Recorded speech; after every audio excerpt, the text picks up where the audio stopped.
What up, sports fans all over the world? It is your boy, Mac the Giants fan, here with my guy and fellow horseman, Adam Costas. This is the Premium Takes Podcast.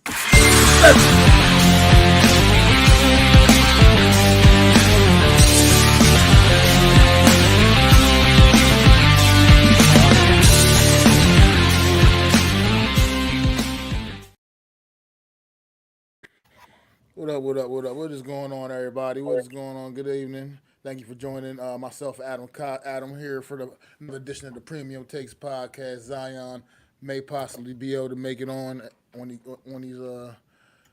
gets home, but a little tied up right now, handling his business, man. But hopefully he can join us if we're still running. But how's it doing? How's it going? Adam, man, how you feeling tonight, bro? I am feeling good. We had football last night. Football's in the air. It is full swing right now. We are in training camp mode. So I'm excited. I'm excited to be here. I'm excited to be back. And of course, excited to hang out with everyone and talk sports. I know last week, we rode solo for a week. So I want to just thank everyone who came out and watched. Myself kind of hold the show down. As you can see, Mac is back, and I thank Mac for being the great guy that he is, and being here with me tonight as well. And we want to always give the show to you when we can, if we're available. So that's what I'm going to try to do. And I just want to say thanks to everyone out there. The other thing I want to say is we ain't playing games anymore. All right. If you got a problem with what we say here, deal with it. Change the channel. It's all about sports. Don't make it personal. Don't take it personal. And don't jump down somebody's throat because you have a vendetta with that person. Keep that to yourself and that person. It doesn't need to be aired out here for everybody else. We're trying to view and have fun together. We're men. We're passionate about sports. And if somebody's yelling, it doesn't necessarily mean they're yelling at you. They're just passionate about what they do. So that's all I want to say about that. Let's get into it. We have a special surprise for you guys coming up in a minute. I don't know if Mac's going to tease it, but we'll let you know. I just want to say what up to No Mess, No Nets, No Jets, man. Appreciate you Ah, coming the by, guy. man. Showing that support you always do, man. Most definitely appreciate you, Man, man. no But Mets.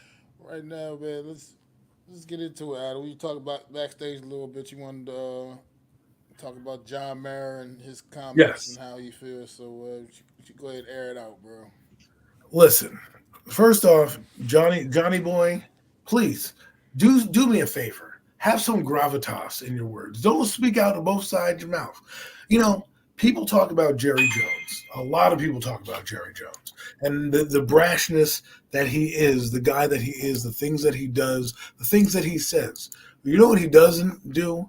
He doesn't do what a lot of people do, and that is he's not afraid to say what's on his mind. Okay, he's not. If he wants his team to be in the dance in the tournament, that's what he says. He lets it be known. Our general manager, and there's many comments that he said, but these are the ones I'll start with first. Goes, I want to see progress at the end of the year. You want to see progress that we're headed in the right direction? That is year one stuff. When you push the guys out and then you bring the new guys in, that's what you say at the beginning of the year when you're like, well, new regime, hope everything's good to go. I hope to see some progress by the end of the year. Year three, with the moves you made, you better be like, yo, I want to see playoffs. I want to see results. I want to be there. Now, if you look like a fool, that's fine. You're the owner, but you're setting the precedent. When you give this passive aggressive, and then on the other hand, you say that you want to see results because of the things that were done with Joe Shane and the guys. So you're also taking a jab at your coaching staff to now say, well, there needs to be something or heads are going to roll. So you either make the creed and just be that man and puff your chest out and say, yeah, I want to see the playoffs and hold everybody accountable to that result. Because this passive aggressive, well, we'll hope to see, that's a loser mentality. That's a losing mentality. And if that's how you're going to think, that trickles down to the field. Because people are then like, oh, well, we just have to get progress. Those expectations shouldn't be there in year three, especially with the moves you made. So, yeah, I'm a little upset about that. The other thing I'm upset about with John Mara is the fact that he doesn't acknowledge Daniel Jones' bad play. He goes, oh, I like the contract and, I understand, they were going to go for a quarterback, but I'm glad they stuck with Daniel. Yeah, bro, talking out both sides of your mouth, okay? You were going to give your team a chance to get a quarterback, and they didn't. And probably too much to your delight, that's what happened. So you're out here toting about the contract. The other thing he said was, oh, well, the offensive line, he couldn't block, he was injured, blah, blah, blah. Where's the accountability of his play? Where's the accountability that he wasn't great in those games? He was great in one game in the Arizona, second half of the Arizona game. But after that, he didn't play well at all, even when he had time in the pocket. But that is not acknowledged. And again, the owner is doing that song and dance. I feel like deja vu when I listen to the Giants owner every year. It's always progress, this, rebuild. My point is this, and this is why the Giants, I think, are in the conundrum they are in. One, mentality of like that. Two, rebuilding while competing. You're either going to rebuild, and those are the expectations you lay out in front of the fan base. Hey, we're drafting a new quarterback. We have a new regime coming in. We're going to do this, that, and the other thing. We're going to build this the right way. We'll give it 4 years back. What you're doing right now is trying to reset the bar in year 3. You don't get to do that. Not when you pay a man $100 million. Not when you pay $100 million to a quarterback. And as Max says, there's a lot of talent on this team. So if there's a lot of talent on this team, then you should not expect 7 wins. You should expect playoffs. I can predict 7 wins because I'm a fan and I'm trying to be objective with this team. But you as an owner should put the credence down. You as an owner should be like, yo, we need to get to the playoffs. We need the results. Look what we're doing. Everybody else is doing that paid their quarterback. The Eagles are doing that. The Eagles want the playoffs. They're not doing this to song and dance to see what happens at the end of the year. They're not doing that. Cowboys aren't saying that shit. The Commanders are. You know why? Because they're the Commanders. And that's what they're looking to do, get some progress toward the end of the year. Be better at the end of the year than they are now. Not us. We don't have that time. You didn't draft a quarterback to give yourself the look at the end of the year progress. So those are a couple of things that kind of irked me with what John Mara said. There's more to it than that, but a lot of that, the complacency, the mentality, it really gets on my nerves. And I really believe this is why our team kind of is where it is. Because of, like, if you look at the Cowboys, right? And I use this as an example, and I'll try to land the plane here so Matt can get in and you don't have to hear me. The Cowboys come out every year. And what do they talk about? They talk about the Super Bowl. They talk about winning the Super Bowl. If they don't get to the Super Bowl, guys are going to roll, right? That's what they talk about every year. What do we talk about? Oh, well, let's have some progress, and hopefully we look good at the end of the year. See the difference in tone and difference in mindset? They're thinking about the bigger goal. We're thinking about just being good enough. We should be thinking about being better, especially with the Giants having a regime for the first time in year 3 of a regime in the last decade since Tom Coughlin. Because Tom Coughlin, 2015, was the last time you had a coach that was over 3 years. So your expectations should not go backwards. It should go forwards. You lost that privilege, again, when you guys decided to not draft a quarterback and go with Daniel. You don't get any grace period anymore. And I'm off my soapbox. I mean, it's hard to follow. It's hard to follow that up, man. Definitely hard to follow. First off, before I even get in there, I'm gonna bring our special guest in, man. Alex from Big Blue in the Bronx is great. Come bless the stage and give us some insight from New Giant training camp for Alex, aka Big Blue in the Bronx. Welcome aboard, Alex, man. Oh my God, he's here. The legend is here, my guy. He is here. Oh my God, can't believe this is happening right now. I'm very excited. Look at him. We call him Professor Alex right now. Look at that. Getting the glasses on, getting ready for some notes. Ladies and gentlemen, I just went on a rant about John Mara and a few things, but I'm sure Alex is going to fill us in with everything Giant. He has been there at training camp since day one. He will give you all the answers you need to all your Giants questions that you have regarding quarterback, running back, whatever you want. We're going to do that. So, Alex, why don't you start us off and let the fans know who you are and give us a little insight to what you're seeing at camp. Yeah, so I tacked down some notes for pretty much every position just to get myself prepped and ready and not doing, everything just freestyle. But the first thing I'd like to say is thank you for having me on. Oh, no problem. Pleasure. to have you to be on in the presence of you guys, and you guys know what you're talking about. I always try to tune into premium takes, and I'll make my way around the Giants community. And of course, I made my way into a space yesterday to talk about training camp. But I wanted to save some stuff for this because I know that Adam's been looking forward to it, and everyone else has been looking forward to it as myself. So I'll get started on my notes, and then of course we could break a couple of different things down. I'm gonna leave quarterbacks last because I know that's the biggest, juiciest story. I'll start with the running backs. I think Tyrone Tracy has looked the best out of the running backs. You definitely see his vision. You see his speed. You see what he could potentially be in this Giants offense. A lot of trickery, a lot of end arounds, and a lot of eye candy for the defense to look at, and a lot of moving pieces.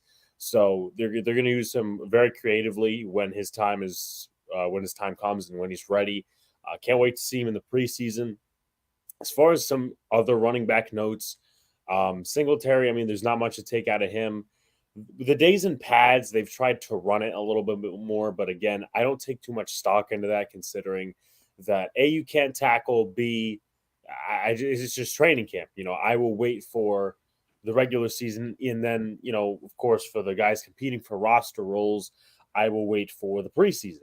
As far as some of the backup running back roles, Gray is definitely within the top threes. Again, Singletary is also there with Tyrone Tracy.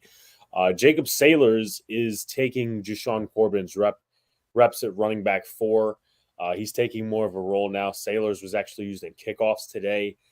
And then obviously he's been, doing stuff with Drew Lock and a little bit of Tommy DeVito, and Jashawn Corbin's kind of gotten the lower end of the stick. As far as the wide receivers go, Malik Neighbors is as advertised. The practice before this one, they kind of held him out, and you saw how much the offense struggled. But they kept using him in a lot of different roles today. They used him on a reverse. They used him in short pass situations. They tried doing some back shoulders. So he's going to be a big part of this offense, probably the main guy in this offense, as Barkley was when he was here. Wan'Dale Robinson is also having a pretty good camp. I'm expecting some big things from him this season with, Neighbors coming in and hopefully improved quarterback play. But of course, we'll see if that happens, when that happens, whatever. And of course, improved O-line play. As far as some of the backup wide receiver roles go, also Darius Slayton did not practice today. He was a bit tight, as they call it. He did, as I said, did not practice today. So Allen Robinson got some more reps at the outside wide receiver spot. Actually caught a touchdown from Daniel Jones. Gunnar Olszewski and Isaiah McKenzie, that's a battle I've been kind of watching for the last few days. It's been interesting because the first few days I thought Gunnar Olszewski was definitely winning reps. Both are on the kick and punt return team, so special teams is going to be the foundation of how they make the roster. But we know that Isaiah McKenzie is a better wide receiver than Gunnar Olszewski is. But early in camp, Olszewski was being used on a very good basis in terms of slants over the middle, quick passes from Drew Lock and Tommy DeVito. And then the last few days, Isaiah McKenzie has been featured a little bit more with the first team and second team offenses. And again, he's been used in the eye candy role. I'll keep saying that. Like Tyrone Tracy, he's been in the backfield. He's been in the slot. He's been in the outside. So not that McKenzie, he's going to be this big guy and he's going to, do all these things for the New York Giants, but he's a quality receiver to have. Didn't get a lot of burn last year with the Indianapolis Colts. Moving over to the tight end position, Theo Johnson, he looks to be tight end 1 to a lot of people. I have been, I would say, skeptical of why they haven't been using Daniel Bellinger in a receiving role. Personally, I love Daniel Bellinger. Maybe it's just me, looking at his rookie year. Last year was a disappointment because he had to block basically alongside Evan Neal and extra responsibilities that, he really shouldn't have gotten. But Theo Johnson, he looks really good, and I can't wait for him to hit the field. And hopefully he could be a receiving threat come week 1. As far as the other tight end spots go, Jack Stoll left today with a knee injury. Tyree Jackson's pretty much just there.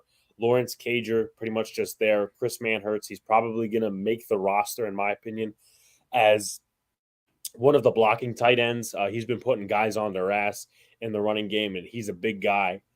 He's really tall. He's really muscular. He's really buff. So I'm looking forward to see what he does. Now, as far as the O-line is concerned, and the second points I'll bring up in this, we could obviously take for later and chop it up because I know a lot of Giant fans are pissed about it. what the beat reporters haven't been saying, and I'm a little questionable about that, is Joshua Miles and Jake Kubas. Now, Jake Kubas has been impressing, and he's gotten the better coverage from the media, the beat reporters, and some of the content creators. He's an undrafted free agent out of North Dakota State. Played a number of games at offensive guard. They've been cross-training him at center, but he's done really well against some of the offensive linemen. He's been playing with all three teams, mixing in when different guys are, in and out of the lineup. When JMS, and he's still out of the lineup, JMS, before they got Van Roten, Kubas was actually playing right guard and center. So they've been cross-training him. But again, you see how he holds up in those one-on-ones. You see how he gets to the second level. The other guy I want to talk about is Joshua Miles, and this actually plays a bigger role today than it does any of the rest of the days because Josh Zudu got hurt today. Joshua Miles has stood out in one-on-ones. He stood out in the team periods because he really hasn't had too many bad reps to where Matt Nelson, he's the guy the Giants signed this offseason with the Detroit Lions. He struggled mightily. Yanni Kajewski, former Patriot draft pick, he struggled mightily. The other tackles haven't done so well. Josh Zudu has gotten his ass beat like a drum. Azeez Ojulari took him to school today, if you saw any of the reps that I posted on Twitter. But again, it all comes into play right now because Josh Zudu, they didn't even know where to play him because guess what? He was playing guard today as well as tackle. So how do you expect him to develop in to be a quality offensive lineman or as quality swing guy if he's not settled at one position? You're playing him in multiple spots. He's not a veteran. He's a third-year player that has been very much injury riddled. And the other topic is Greg Van Roten. Now, I know a lot of Giant fans as well, myself, is pissed about this subject. Why is he training at center? I get it. They want to cross-train, but you have Austin Schlodeman, you have Jimmy Morrissey, you have Jake Kubas. That got me angry too. Yeah, play them at center. Greg Van Roten, he played a year, his best pro year, at right guard next to Jermaine Illuminor with Brasillo as the O-line coach. I don't understand why we're making him play at center. He's 34 years old. He had some bad snaps today. He got his ass pancaked by Nacho, who is not even a quality pass rusher. He's probably, I would say, a below average pass rusher at that. He's more of a run stuffer. So that's not – I blame this more on the coaching staff than I do the actual player. But moving on to the defense for some quick notes.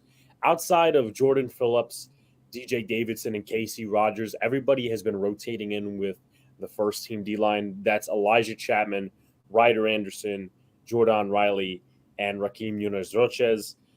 So that battle is still going on. In terms of the pass rushing room, Azeez Ojulari and Boogie Basham right now lead the pack for the backup pass rushers, but Obi Agufo, the undrafted free agent out of LSU, he's a guy to watch for the practice squad because he's had a solid few practices, whether it's getting in the backfield once or twice or even getting a hand on a ball. As far as the inside linebacker position goes, they played Micah McFadden a little bit more today at that second linebacker spot. But Deontay Johnson has had a very good camp. He had an interception off Daniel Jones that was tipped, and he's been in the backfield multiple times trying to stop the run. He fits this system really well. He's had a couple of sacks. So I'm looking forward to see what he does in the preseason because he was very quiet last year. Maybe it was a scheme thing. And that's obviously, where a lot of people say, okay, is Micah McFadden secure for that linebacker 2 role? What's the story there? As far as the corners and safeties, and then I'll get a sip of water and let you guys, elaborate on your thoughts, is there are concerns, from Giant fans about Cordell Flott and Deonte Banks. I think Banks has had a nice few practices the last few days. Now he's still giving up receptions to Malik Neighbors, but he's not holding as much. He's winning a little bit more of the battles. But again, as you go on, you'd like to see him win some of these battles because Malik Neighbors, we all know the receiver he is, but the Giants are going to be fierced up with Amon-Ra St. Brown next week. They'll be going up against Justin Jefferson week 1 and so on and so forth. So the battles really don't get easier. That's why Deonte Banks needs to, sharpen his iron right now. As far as Cordell Flott goes, I discussed this in a space yesterday. I really don't know why the Giants didn't go corner 2, either in free agency or another part of the draft, once Kamari Lassiter and Kool-Aid McKinstry were off the board, because those guys were pretty much seen as, some top corners. They could start right away. As far as Cordell Flock goes, I didn't notice much of him today, which is a good thing. But at the same time, he has struggled. Neighbors burned him once. I think he's been burned a few other times. And I said he's been the beneficiary of bad quarterback play because, again, Drew Lock hasn't been too consistent. Daniel Jones today wasn't a needle moving practice for him. So, this is not the type of practice you're going to change your opinion on Daniel Jones in terms of the way he's been playing this entire camp. So Nick McLeod has stood out. He's a guy that's been playing in the slot, rotating in with Andrew Phillips, the third-round rookie out of Kentucky, and he's been playing on the outside. I like Nick McLeod. I think he's got quality numbers for the player he is.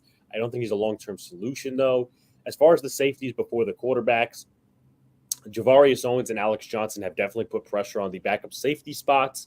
Elijah Riley really hasn't done a lot. He's more of a special teamer and a little bit of a box guy, but they haven't really used him as much. He hasn't really made too many plays. The top two are Dane Belton and Jason Pinnock. Tyler Newman will factor in, but you do need one or two guys that will factor in on special teams and just, being in there in terms of versatility and whatnot. Javarius Owens, again, he had 2 picks within a matter of a few days. Alex Johnson had 2 picks in one practice, which happened to be, I think it was yesterday, the day before. So I happen to like the way Alex Johnson has been playing, again, cornerback and safety, and Jalen Mills is still on that non-football injury list. So the Giants do need some veteran leadership back there. And as far as the quarterbacks go, it's no secret that Daniel Jones hasn't had the best camp. I have been critical of it, though I just post some clips on Twitter, and then that Jones Brigade happens to come after me because I happen to state what actually happens, which is pretty interesting, pretty funny. But he hasn't had the best. Again, like today was not something that's going to change your opinion. He's gotten better with the underthrows, but there are still some timing issues. There are still some other issues in his game to where I could say, okay, he should be where, he should be where a starting quarterback is at. And again, like this timing stuff, they went to North Carolina with all these receivers, so I'd like to think the timing should have been fixed there. As far as Drew Lock goes, he had a couple of nice passes today. He dropped one in the bucket to Eric Gray a couple of days ago, to Wan'Dale Robinson. But Tommy DeVito, outside of the practice where he threw 2 picks to Alex Johnson, he's been the most consistent quarterback. The beat reporters, I don't know why they won't say anything. Maybe it's because Tommy DeVito's quarterback 3, and he's with the third team, and this, that, and the third. But he's been the most consistent. Now, is he as talented as Daniel Jones? Is he as talented as Drew Lock? Probably not. But he's a guy that was very serviceable for the New York Giants last year. Again, he's not going to throw a deep ball, but quick passes over the middle, game manager, a guy that could start a few games. Again, I've been impressed with him in camp.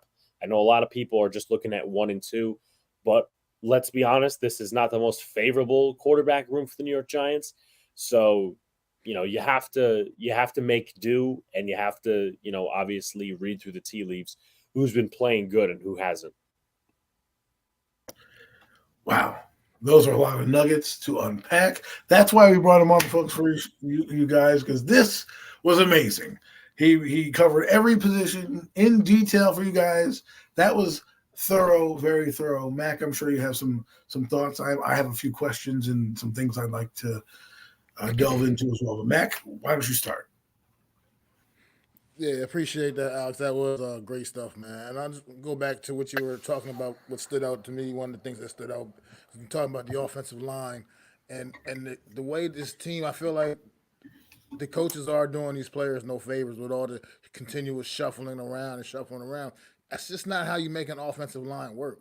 Offensive line is about continuity, man. It's about guys being able to trust the guy next to him, work, and you get used to, what's going on, guys next to you working together. And I mean, I never played in the NFL, obviously, but I was an offensive lineman when I played football, and I understand how it works, man. And it's just, you just can't keep shuffling deck. Right now, the only guys that seem to stay in the same spot are Andrew Thomas and JMS. I mean, after that, you just continuously moving everybody else here, there, everywhere. You gotta find your best 5 guys and try to and build this offensive line and let it be right. Yes, you need guys to be able to can be like a swing tackle, or a guard that can maybe do play both sides. But at the end of the day, you gotta let these guys master one thing first before you're trying to cram everything into their mind all at once. You're trying to make them do everything, and they're not good at one thing yet.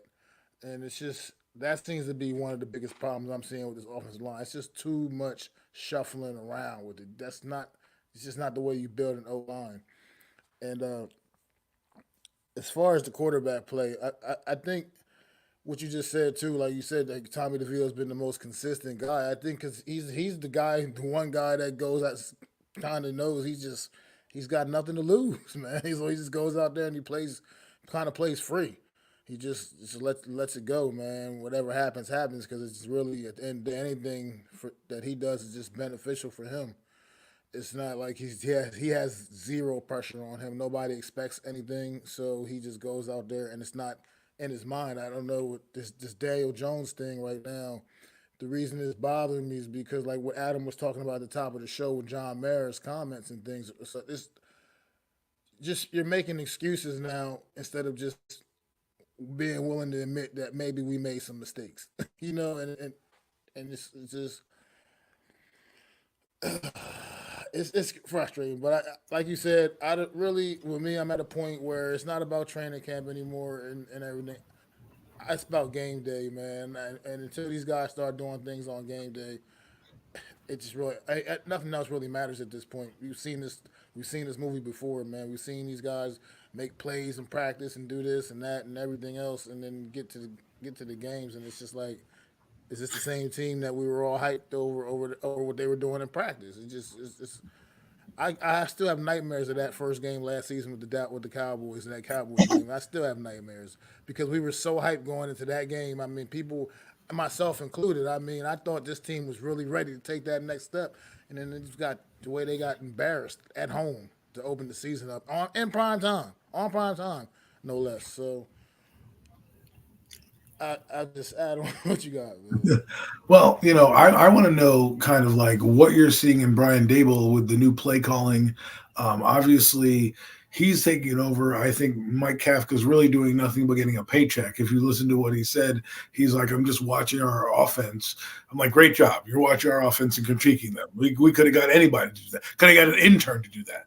So my question is, do you see a change in philosophy? Do you see a change in demeanor with Dable out on the field? Anything you can give us with that in that regard? So they've done a mixture of things. Now, I was one of the guys that's there, Bobby from Talking Giants, and I see them every day, and I sit by them because they pretty much have the best view. He said, I think a couple of days ago, that there was a period when they had the padded practice that they ran it more times in training camp than they did last year, which is a note, but I don't think that's the way this offense is going to sail. I don't know that there's been like a specific change in philosophy because I think they've just factored it by the day. Like today they did red zone drills. It was more predicated on short passes. In the past few days before that, we're pretty much going vertical. So there hasn't been a distinct indication of philosophy change. But what I will say is I do expect the Giants to be a pass-heavy offense with obviously the balance of the running game. And Brian Dable has been spending more time with the offense because he's calling the plays and he's been spending more time around Daniel Jones. So that's the best answer I could probably give you at this moment. And again, I don't know that we'll be able to see it in the preseason because, I don't know how much the starters will play. But in the regular season, that's when our questions will likely be answered. Yeah, I was just curious because when Pat Shermer was around, he used to call plays during the game, but during the practice, he would walk around and kind of be everywhere. And now that Dable's changing it up and being with offense, I was wondering if he's still kind of delegating and doing all that stuff. So good to hear about Brian Dable. I want to talk a little bit more about, I'm done with the quarterbacks. You know my philosophy. I'm not talking about them because until he proves it to me, he's going to be who he is. So that's where I'm leaving that. But I want to talk about the inside linebacker position. right now? I know a lot of people are talking about Micah McFadden might possibly losing his job. Do you think Deontay Johnson's a better fit than Micah McFadden, or do you think he's going to lose it just out of he's just getting more reps with the first team? What are your thought process on that battle? Yeah, I think it ultimately is going to come down to the preseason games.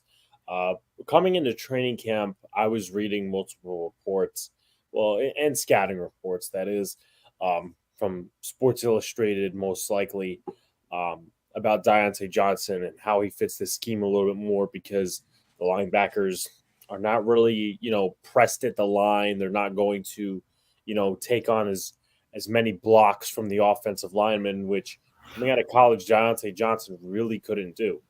And of course, Micah McFadden's not perfect at that either. But Deontay Johnson, as I said, he's a little bit better of a fit for this scheme. We also have to keep in mind that Micah McFadden is not Shane Bowen's player. I referenced it again in the space yesterday that there are two scenarios, specifically with the linebacker position, that have happened in the last 4 years for the Giants.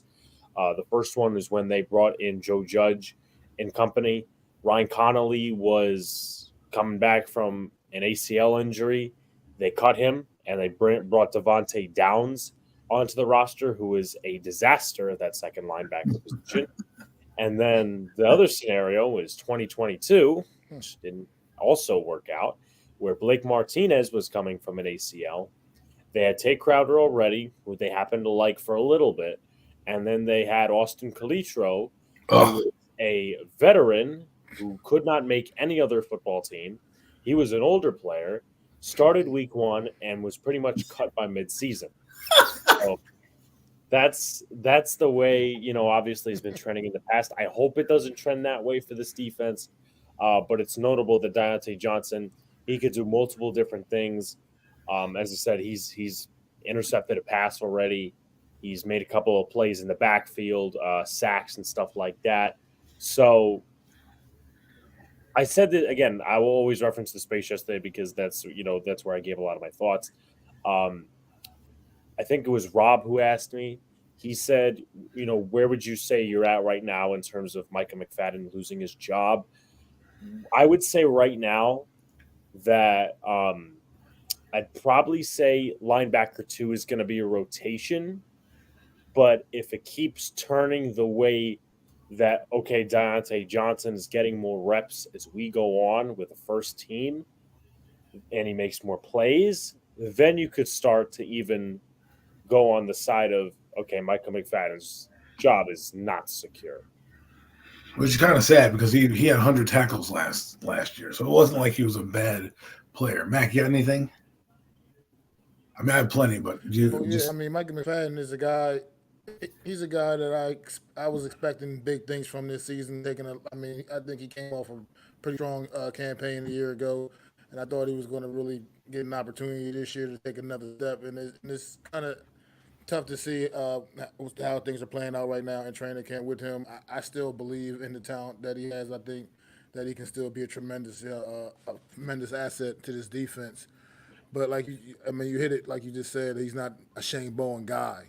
And sometimes coaches are just comfortable with who they're comfortable with. When it comes down to it, and if Deontay Johnson fits the scheme better and is capable of making more plays, I guess you got to do what you got to do. But I hope Micah McFadden gets a fair opportunity come to preseason games at the very least, and gets an opportunity to show what he can still do and what he can still contribute to this football team and to this defense.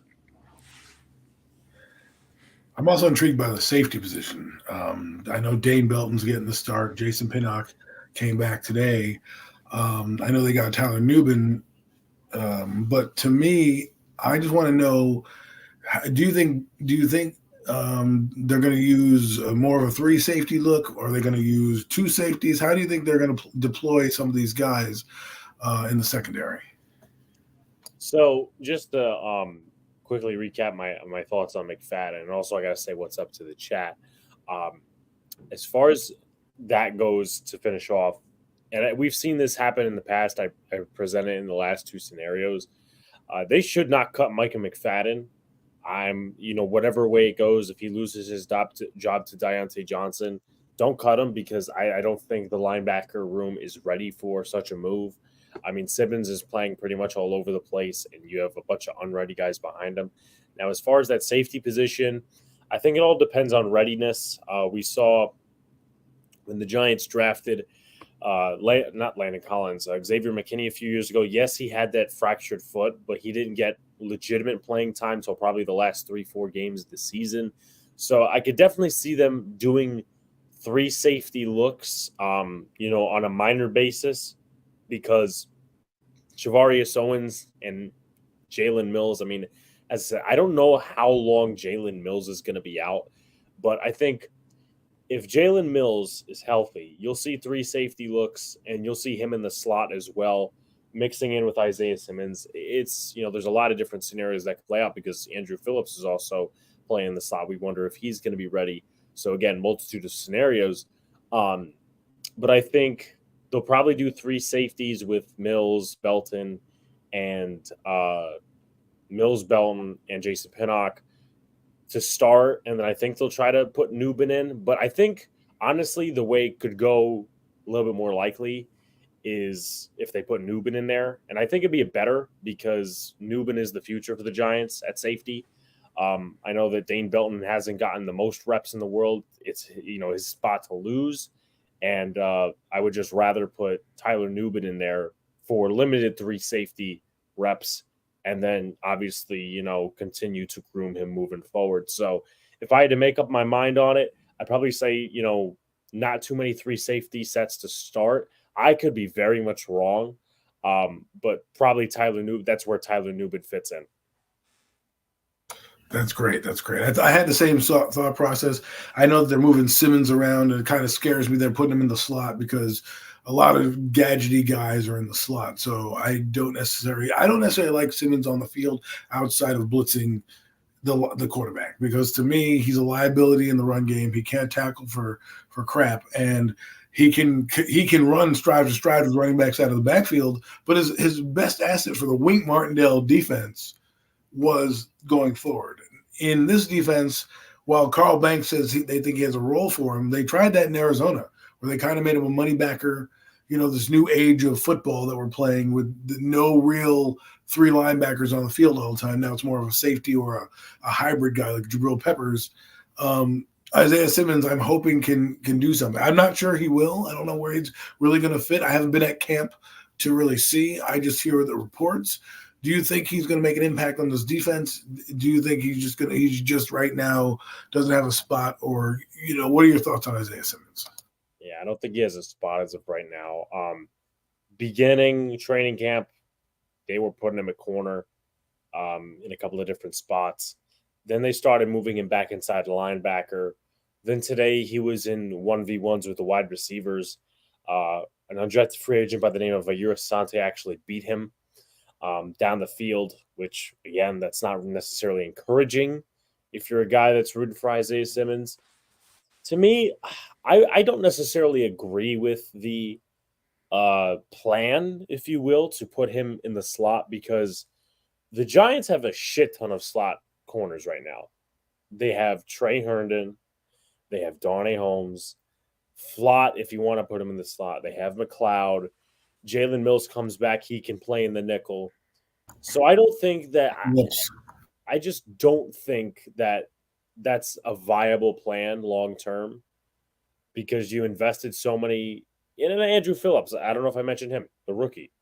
So I don't know what his role is going to be, but I happen to think if the Giants do pursue this plan of Simmons is going to be this second down slot corner, I think they're going to change their minds very, very quickly. Yeah, I would. That would be the first game, right out the gate. So, Mac likes this defense.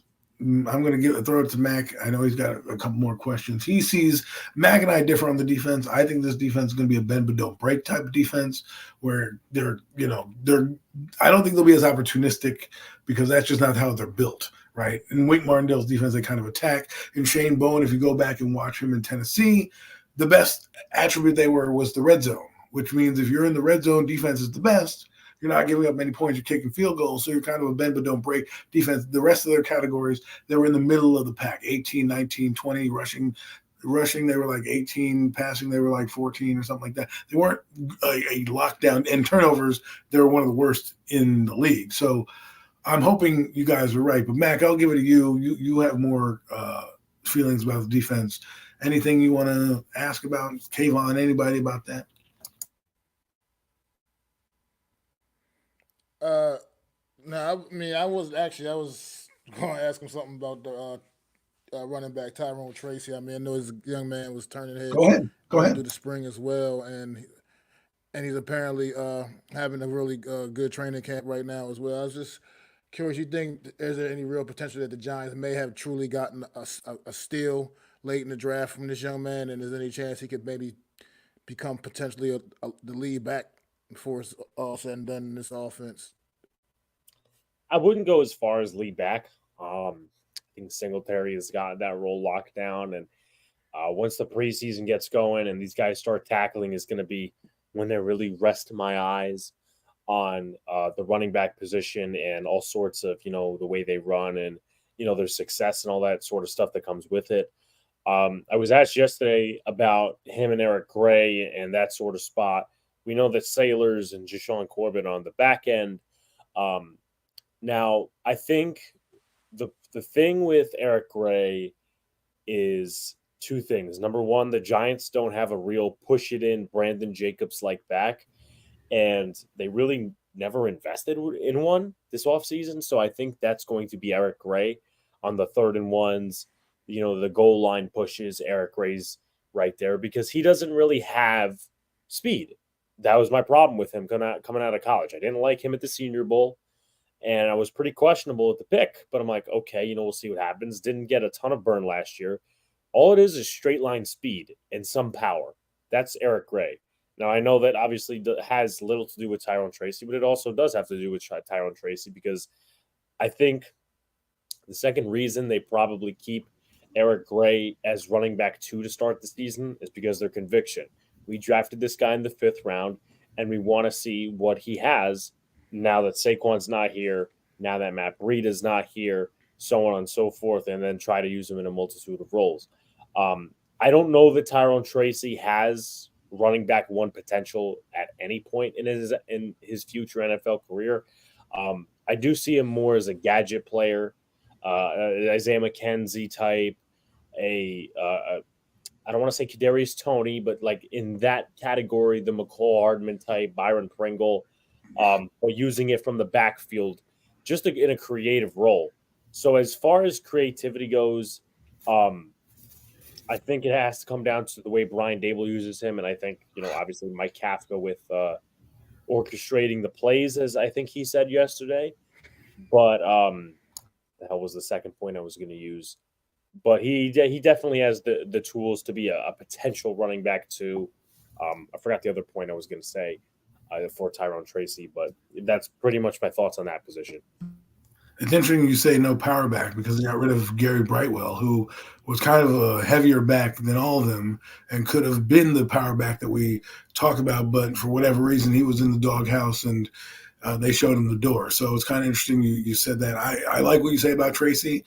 I'm not sure about what he's going to be in terms of a starting running back, but I could see him stealing reps. But Brian Dable doesn't utilize the running back position the same way. They did it by committee in Buffalo. He'll probably have that little screen pass out of the backfield. I'm intrigued by Turbo, the kid they call Turbo. I'm intrigued by him because that's the guy I could see taking reps away from Devin Singletary as a second back just because of his speed, his game-breaking ability. I did see him drop a pass today in the screenplay, so I'm not, he's got to work on those hands. But I think the Giants have some versatility in the backfield, so it's kind of interesting you brought up that they'd use him as a gadget player. So interesting.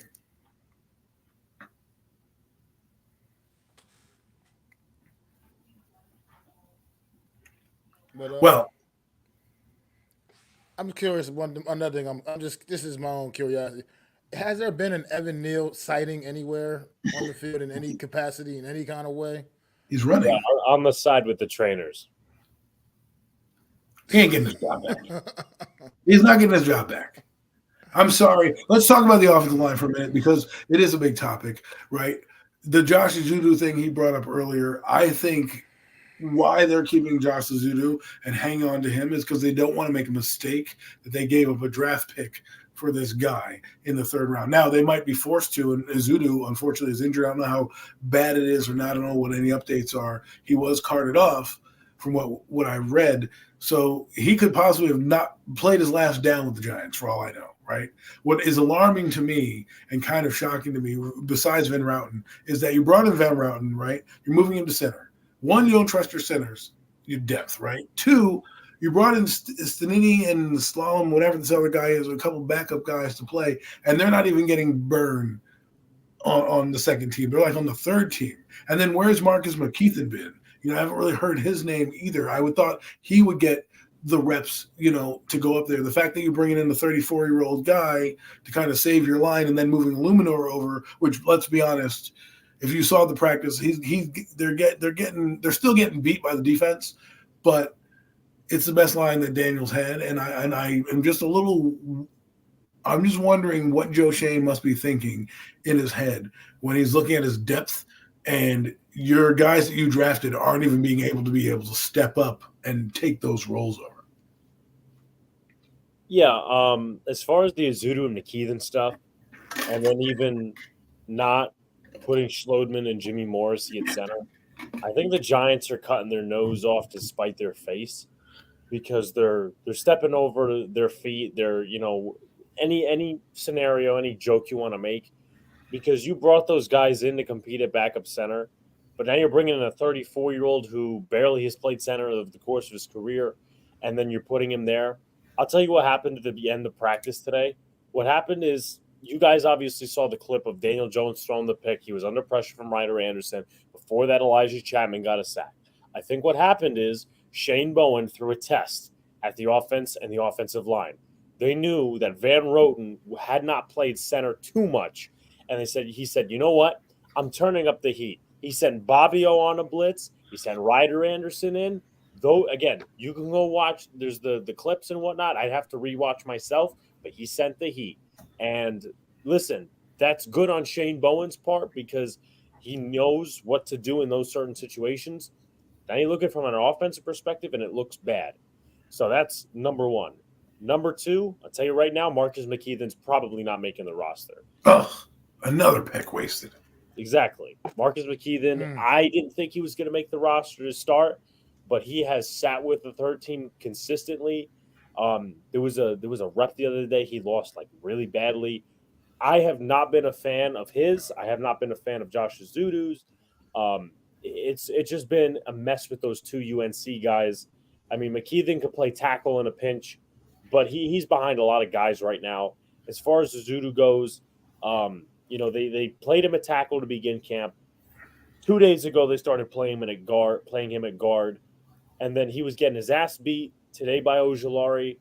I was told by somebody when the Giants signed Luminor, the Giants signed John Runyon, and I said Azudu should not be even a factor into the starting lineup. And I had some people tell me, well, that's not true because he's a third-round pick. They gave me all this bullshit. I said, look, he's ended the season, last 2 seasons, with injury. That's number one. You could even apply a little bit to Marcus McKeithen because he tore his ACL the first year. Yes. And then the second year, he was god-awful. So they're pretty much similar in that facet of being injury-prone. Not to mention Azudu got carted off today. Right. So I don't get this. Again, I don't know whose philosophy it is. I didn't agree with this. Got to be J-Balls. Yeah. I didn't even know who Josh Azudu was at the time. I'm going to be completely honest with you. I like his quick feet, but everything else seems pretty much off. And, you could talk about, this, that, and the third. The problem with Azudu is he was a third-round pick. Right. A lot of NFL teams with a third-round pick could probably pick a better player 99 out of 100 times. Maybe that's a far of a stretch in terms of that statistic. But Azudu has not worked out. And, if it wasn't for the case that he's a third-round pick, I think this injury, I don't want to say it's saving him, But there's two things that are saving him. Number one, the fact that he's a third round pick, the fact that he's injured right now. If it weren't for those two things, and maybe he was a fifth or sixth, he would have been off the right. He'll be off. He would have been off the roster in the August or early September. What will be interesting to me is if the injury is somewhat significant, will they put him on IR to save him? Because what you're saying is, I do believe that because the third round pick, they'll have an ego and say, we can't get rid of this guy because how many of my picks are going to fail? Joe Shane's track record right now is not very good in terms of picking players. He's got low hanging fruit, Kayvon Thibodeau, but Evan Neal's looking more and more like a bust, especially if he doesn't get his job back this year. You have a Zudu who's looking like an absolute train wreck. And then it goes to the fact where we're sitting here in the draft. You didn't draft a quarterback, and then you didn't draft any linemen. So, like, this is what we're talking about. Someone talked about the trade to the Colts. Somebody brought up a good point. You could have traded down. I think it was Peter Schrager. He said you could have traded down, still got Brian Thomas, and added a few more picks. Well, guess what? That pick could have been one of those linemen that they got, Cooper Beebe or something along those lines, or even been able to trade up for the corner that we spoke about earlier. So I think the roster construction has been not great. The Giants have done this in their history where they build through free agency when they need to be building through the draft. And this is why I'm a little nervous about the season, because one guy goes, Illuminor Irwin went down, right? If he goes down and we bring in Evan Neal, the season is lost. Not to mention John Michael Smith is not playing yet, and he needs to get in there too, and we need to test out that shoulder. I think there's a lot of question marks going on here, and it really is an indictment on Joe Shane and what he's done if Josh Azudu makes this team, because the only way I think he makes the team is they put him on IR. If they don't put him on IR, from what I've read, he should be off the squad. And if they probably won't do that because, like I said, he's a third round pick. That would be an indictment on Joe Shane picking a player being wasted.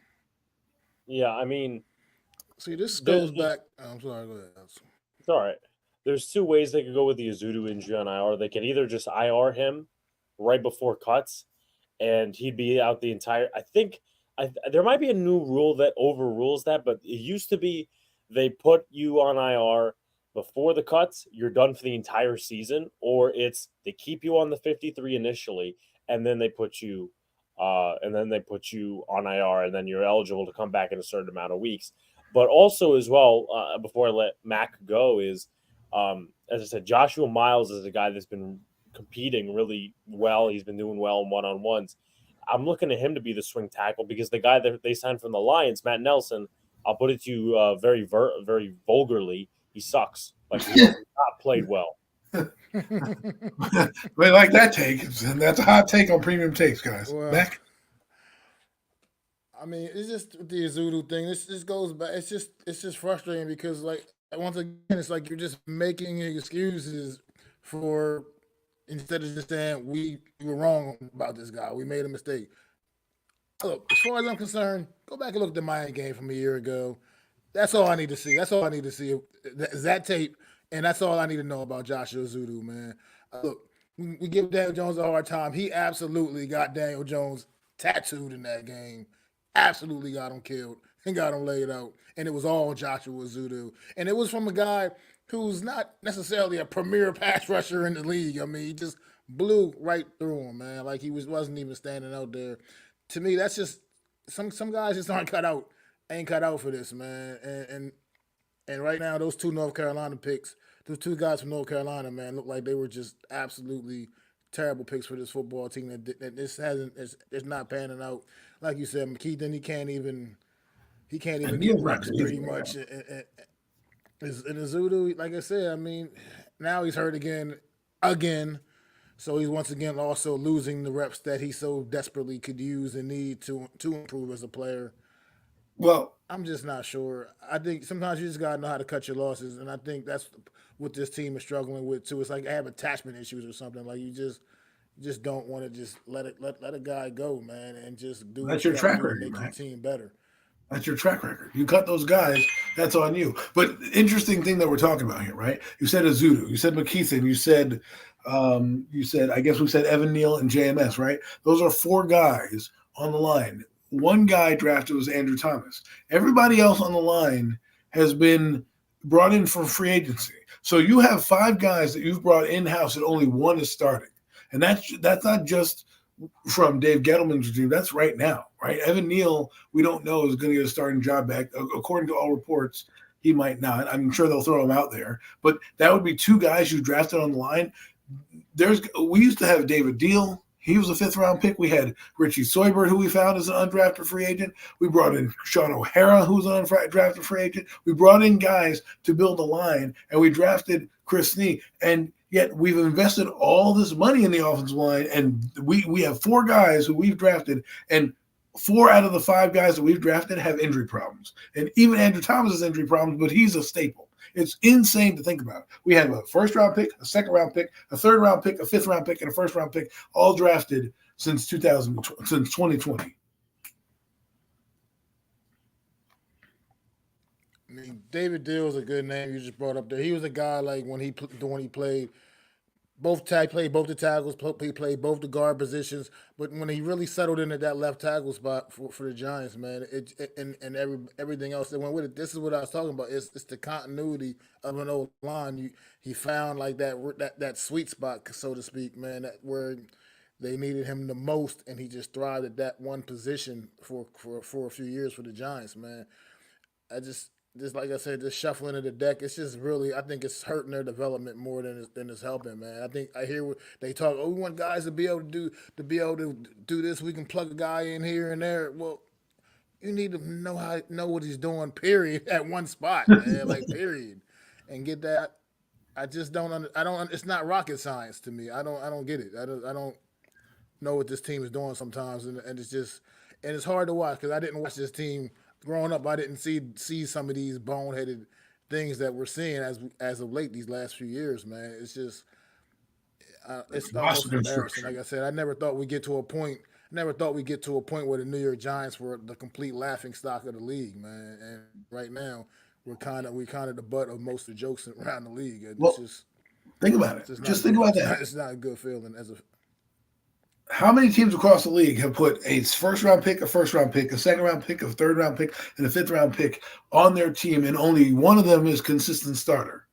Like, only one. Like, that is insane to see. I mean, you have John Runyon you brought in. You have Kyle Van Routen you brought in. You brought in Jermaine Illuminor, who you've brought in. Like, there's nobody that's homegrown really on the line minus Andrew Thomas. And that goes across their entire team. So, right now, I'm blaming Joe Shane for the last 2 drafts. He had a lot of players in the last 2 drafts who still need to come through in certain areas, but that's only one player that you have. It's other depth pieces that aren't even working out, right? You're missing on depth, and that's what happens when we get injured. Like Darius Slayton. Let's talk about receivers for a minute because I think he should be traded, right? But Darius Slayton's going to hang around because Jalen Hyatt's going to pull a hamstring, Robinson's going to pull a hamstring, and next thing you know, we're going to be, hey, Darius, there you are on the 4th on the depth chart, come on up. So that's that may happen. I hope it doesn't, but we'll see. Those are the type of things that we have. We never have depth. We have for the first time, I love the receiving corps. And that's what a draft pick should do. A 2nd-round pick, a 1st-round pick, a 3rd-round pick. Those guys are invested. You hear them every day. Oh, look, Hyatt makes a catch. Robinson makes a catch. On the offensive line, it's Azudu's out. McKeithen's out. Neal's out. JMS is out. You see what I'm saying? There's no depth there, and they've invested a ton of draft capital there. So I'd like to see a little bit more from them. In the receiving game, I want to see Darius Slayton gone. Only because the 3 guys in front look like they're going to be cooking all game long. I don't know what you saw, Alex, but Robinson, Hyatt, and Neighbors seem to be taking over a lot of the reps. Yeah, no, definitely. And as I said, Robinson, as in Allen Robinson, even took some 1 reps today because Darius Slayton was not in. And I had this argument with a couple of the Giant fans, debate, whatever the hell you want to call it, a few weeks ago, really months ago, if you want to talk, get into extensive periods of time. But I said, look, at the end of the day, the Giants, you want to talk about investments.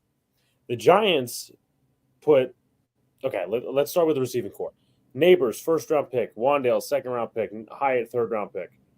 If you re-sign Darius Slayton to minimum $12 million a year, don't you think that's some sort of an indictment on your other receivers?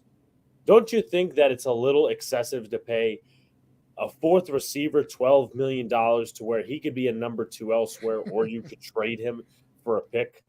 Like, do we understand the investments in the first 3 receivers? But I heard from people, oh, Slayton's good. I'm not denying Darius Slayton's talent, but let's just say, and listen, I think we could all agree that we think the season's not going to go great and the quarterback is not going to be here next year. Let's just say that. And the Giants maybe need picks to move up or whatever the hell they're going to do. You know, I would like to think trading Darius Slayton to a contender for assets is a better move than, you know, letting him walk into free agency for nothing. So that's just my personal opinion. Again, if you re-sign Darius Slayton, you don't trade him. That's an indictment on one of your other draft picks. That's likely an indictment on Jalen Hyatt because, you know, you put a 3rd-round pick in Jalen Hyatt, and what if he just becomes a rotational wide receiver? He's not actually a wide receiver too. So that's my opinion. Yeah, I mean, good point there.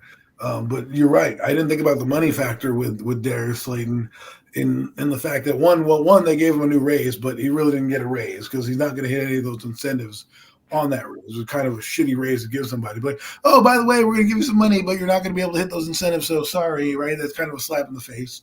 Allen Robinson is, you know, he has tightness. Darius Slayton has tightness. All of a sudden, Allen Robinson looks like he's found the fountain of youth all of a sudden. So, you know, to me, if I just don't want this to happen. Either trade him during cut down day or during the trade deadline. Please don't do what you did with Barkley, especially if the season is going poorly, right? If the season is going poorly and we know that, you know, they're out of the playoffs by Thanksgiving or something like that, and the deadline's coming up, don't sit there and be like, oh, well, we're going to keep Darius Slayton just to see what Darius Slayton could do at the end of the year. No, bring in, if you keep Bryce Ford Wheaton on the field for practice squad, bring him up, but don't let Darius Slayton just rot, because to me, I already think the Giants don't like him because of the way they structured his deal, and they should have probably traded him when he was quote unquote holding out after they drafted his replacement. I told people to say, I kind of had the same argument you had, Alex. I said, what are you going to do? You have Neighbors now, you have Hyatt, and you have Robinson. Both guys, all 3 guys invested high premium picks in that position. Darius Slayton, by the letter of the law, is a 5th-round pick, and not even picked by this regime. And that is something that will stick with him for the rest of his career. And the fact that he's not drafted by this regime and they gave him that weird contract tells me that his leash is short. So instead of just sitting him on the bench, which the Giants like to do with players sometimes, get rid of him if you're having a bad season. Mac? I mean, I definitely agree. At this point, I think they need to look at ways to maybe, you know, build some draft capital going in next year. Because like Alex, like you guys saw, I agree 100%. I think this season is not necessarily looking like it's going to go well, especially when you look at the schedule. Like you said, we get past the first couple of weeks, and it's just going to be a nightmare. It may be some really ugly games to watch. So, like you said, they can't just be sitting on their hands. Yeah, they got to make some moves and do things the right way. And I mean, I think right now they're all under the microscope a little bit, and I'm just curious to see how things turn out, man. I think, like you said, I think they dropped the ball big time with Barkley. It's not about him leaving and going somewhere else, but the fact that we got absolutely nothing for him. And McKinney. For a guy like that. I mean, yeah, I mean, McKinney too, but as well, I mean, you just gotta. It's just certain ways you gotta go about things and approach things. And right now, the New York Giants right now seem to just always, I don't know, it's question marks. So just leave me with too many question marks, man. You know what's funny is the only guy right now that I would have taken back in a trade would be Leonard Williams, because I think he'd be perfect for this defense right now in what they do schematically because of how he play. He can stand up on the end like you saw in James Betcher's defense and Patrick Graham's defense, where he was when he was brought in. They used to stand him up and run him around. He had his best season under that defense because he could do so much. And then you get rid of him because you're moving to this more of a 3-4 alignment, and you don't necessarily you're using him properly. And now you're going back to a strict 3-4 with outside of Wink Martindale's kind of hybrid 3-4. Now I think it would have been a perfect time to utilize. Imagine having Burns, Dexter Lawrence, Leonard Williams, and Kayvon Thibodeau on the field at the same time. I mean, like that defensive line right there, that's money right there. So, I mean, it's just ironic. It's revisionist history. I'm not going to be worried about Leonard Williams. I'm just saying it's funny to think now I think Leonard Williams would have been an impact player in this defense if he was in this scheme right now.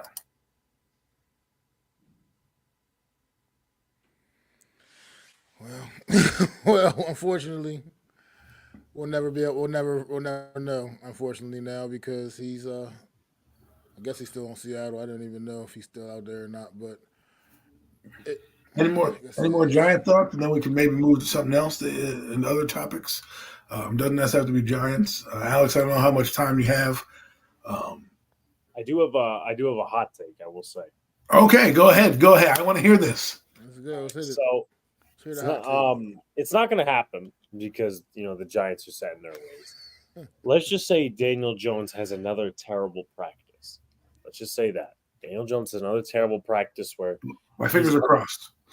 Where he's underthrowing guys. I personally think it wouldn't hurt to have Tommy DeVito and Drew Lock. Well, Drew Lock taking 1 rep short. Tommy DeVito taking 1 reps. Because if he's at least managing with the set of receivers and the set of O-line that he has, and he's the most consistent quarterback, let's see what he could do with Malik Neighbors. Let's see what he could do with Jalen Hyatt. I mean, trust me, that wasn't a great O-line he had last year. It's an improved O-line now. And, again, we saw what he did last year. So, again, I'm just putting it out there. Wouldn't hurt. Turning up the heat, Alex. Alex is turning up the heat on the furnace. I love it. This is why we call it Premium Takes, because that's a hot take. Let me ask you this then, okay? Detroit Lions coming in for the joint practices. If Daniel struggles in these joint practices, do you think there's a possibility that they might start to elevate Drew Lock a little bit and give him some reps, depending on how that scrimmage goes? Well, I'm going to scale it. If he looks a little bad, no. If he if he is playing the way he is right now where he's not moving the needle, no. I'm going to say 67% chance no and 33% chance yes, but I'm even being generous with the 67% chance of no because I just don't see the Giants moving off of him because, again, it would be a self-indictment of, hey, listen, we signed this guy $40 million a year. We didn't get a quarterback. Our quarterback room is not good to begin with. But I think if he, throws multiple picks or I think it would take a legitimate game for him to, for them to say, okay, Drew Lock's going to start getting 1 reps. Okay, and my other question to you is Daniel Jones physically. I've seen some of the highlights of him throwing the ball. He looks like his footwork is the same to me. I still see some of the same tendencies that he's done in his career that he hasn't cleaned up. Are my eyes deceiving me, or do you see some of the things that has plagued Daniel Jones still kind of out there in practice?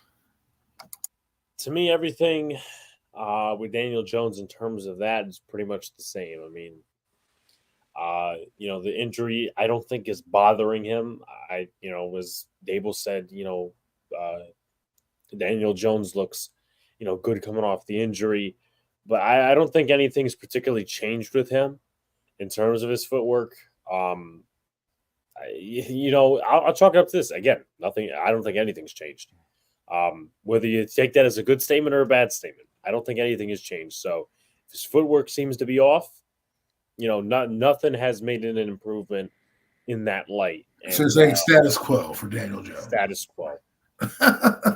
And this is why I tell people that scares me, because these are the things I look at in practice. I watch the footwork. I look at where the ball is coming out in the launch point to kind of see, hey, did he change? These are the type of things that got me to read his scouting report again and then go back and rewatch more film to be like, oh, and I'm still seeing those tendencies even with Brian Dable. Right now, you mentioned something about Drew Lock. We had a conversation off air, and you're like, well, Drew Lock doesn't look that good, but he's throwing the ball out of bounds. I think that's a smarter play than what I saw with Daniel Jones do with that sack play where he throws it to Pinnock, even though somebody on Twitter is like, oh, well, it's practice, you shouldn't worry about it. But I saw that. But to me, that's normal Daniel Jones. That to me was like, that's typical what he would do in that situation. When I then see Drew Lock running, and then he goes, "Oh, let me throw it out of bounds and not force it." I've seen a ton of forces by Daniel Jones and Malik Neighbors, which has led to a couple interceptions, one to Dane Belton and one to not Bobby Okereke. One where Banks got it because he threw it a little behind. He didn't anticipate Neighbors' break, and he threw the ball late, and it was able to be knocked down by the DB. And I'm like, these are the type of things you need to be better at. And there was one time I was watching film, Jalen Hyatt is wide open, shimmy shakes the defender, and is open by 5 yards, and he throws the ball to the corner of the end zone where the guy has to like toe drag to stay in. And these are the type of things that has plagued him. So being that you're there and you're saying it's status quo is it's kind of not alarming to me, but it's the reason why I have my reservations with this team. Yeah, I think a huge problem, and I talked about it yesterday, and trust me, I don't give Daniel Jones any excuses. I'm pretty much done with him, but I also will see, both sides of things. I think one of the biggest issues with the Giants probably in the last year, and they've been doing this ever since Dable has come in, but last year you really saw it affect the quarterbacks, is the fact they don't blow plays dead in practice. They don't blow plays dead in practice. They don't whistle. They don't say, okay, this play's dead. No, they will let the play go on. And that's when you'll see, Ryder Anderson come in, would be a sack, and then Daniel Jones just throws it to Jason Pinnock like he's a freaking receiver. So that's and then again, like we could blame the O-line last year, 85 sacks worst in the league. But at the same time, how many unnecessary sacks did Daniel Jones take? How many unnecessary sacks did Tommy DeVito take? Like there needs to be initiative to stop these quarterbacks from taking sacks. And you are right. Drew Lock, I would rather throw the ball away and live another day than Daniel Jones take in those two situations. Like you talking about Drew Lock throwing the ball away, smart play. There's two situations from that particular play where he threw to Pinnock that would have been just terrible for the offense. Because I think that was a fourth down scenario they were playing. A is he would have been sacked by Ryder Anderson. So that's either a turnover on downs or that's a big loss for the offense. I would have to go back to see who was beat. But nonetheless, or number two, if he's under pressure, he just throws it up to Jason Pinnock and has double coverage. So again, to Neighbors. Yes. And Belton was even behind him. So, again, it just shows you, Drew Lock hasn't been the greatest, but he does make the smarter decisions sometimes to live another down to where Daniel is not really making those smart decisions to where it always ends up bad for him. And then, in come the excuses. Well, interesting that I'm just kind of curious. Go ahead. Just a little curious. Like I don't know. At this point, is there anything that can even motivate Dan? I feel like maybe is it the Giants making it too easy? Like to me, like I felt like this. He shouldn't have walked into training camp this season anointed the starting quarterback just based off of what we've seen throughout his career. I just feel like you got a guy like him and a guy like Drew Lock, and I mean even with Tommy DeVito, like has Daniel Jones truly? I mean, okay, he's better. I would say technically he has more of an upside than a Tommy DeVito. But at the end of the day, has he really proven himself worthy of just walking in and being the guy just in front of these guys? I just don't think so. And I think maybe if that could even possibly light a fire under his ass if you made him have to earn his spot. You know what I mean? As opposed to, it's just yours, Daniel. You're the man. Like, I just don't see – I don't know why they won't take those kind of actions and take that kind of a step to maybe to see if that could even maybe ignite something in this kid, because nothing else seems to be working right now. And he's just the same old guy. What's going on, Dealer, man? Thanks for stopping in, bro. I appreciate you, man. What's going on, man? So as far as your talking points, Mac, you make some very good points. I'd like to think it's one of two things. It's either the Giants are coddling him, or it's Daniel has peaked and he's never going to be what we thought he was because of whatever. You could blame him, you could blame the O-line. I'm not, that's its own separate conversation that we go into for days. I think one of the biggest, and again, Drew Lock has done okay in camp. My personal opinion is that I think, again, this is revisionist history. I think the Giants should have spent a little bit more on the backup quarterback position because that way you ignite a fire, if you say so, under Daniel Jones. And, if you don't get the quarterback, which, like, I'll say this, the draft position stayed the same for 4 months, 3 months. So, and you knew New England, was going to trade Mac Jones. So you kind of had to have some intuition. Oh yeah, they're going to take a quarterback. So why don't you just, okay, we'll get Tyrod Taylor. And I think the deal with he signed with the Jets, a lot of it's incentives. I think. Right.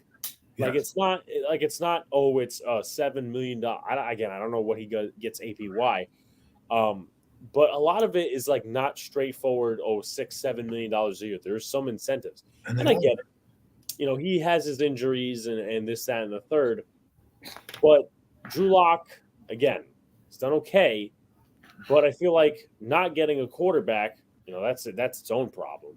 Number two, you're not getting like a solid backup to where Drew Lock, he's done okay in camp.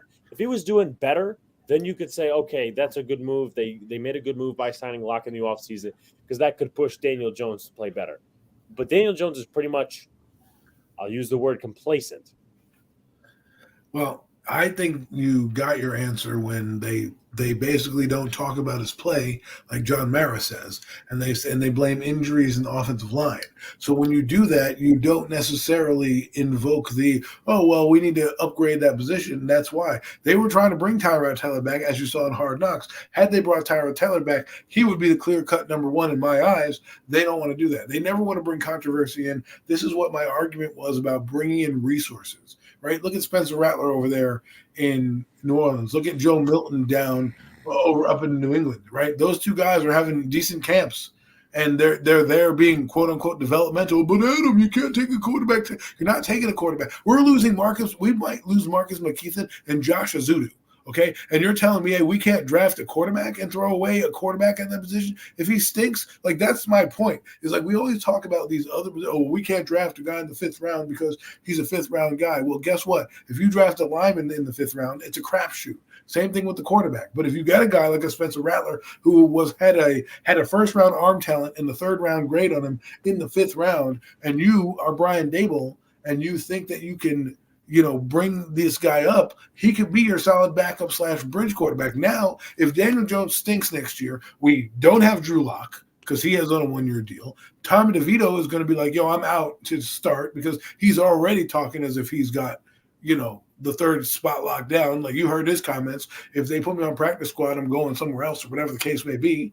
And then you have then Daniel Jones, you can get out of his contract. So technically we have nobody under contract in 2025. So for me, the thought process was bring in somebody that you can at least groom. That is what we're supposed to do. Not everybody's supposed to start. They're supposed to be brought up.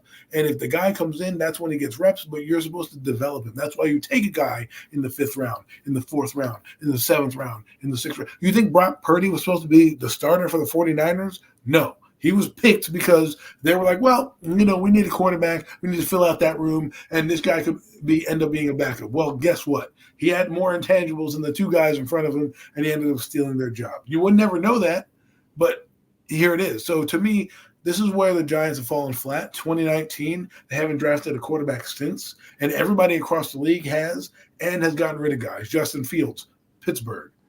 Kenny Pickett, he's in Philadelphia. Matt Jones, he's down in Jacksonville. I said this to somebody yesterday. If Spencer Rattler, J.J. McCarthy, Bo Nix, and Penix Jr. all look better, then Joe Shane's going to be in a world of trouble. Not to mention, I've talked about a guy last night. Will Levis is a guy that you could also had in the 2nd round last year. If Will Levis produces and performs, another guy you could have had in your wheelhouse to deal with is going to be an indictment on him. And that's why I keep arguing about it. Because if you, Alex, are saying Daniel Jones is status quo, and most of the beat reporters are saying Daniel Jones is status quo, and we're watching Malik Neighbors right now, if he comes out of the offense struggles, what do you think is going to happen against Cleveland? They're going to be like, all right, well, we hear the practice reports. We're just going to block neighbors here, and now you beat us with the rest of your guys.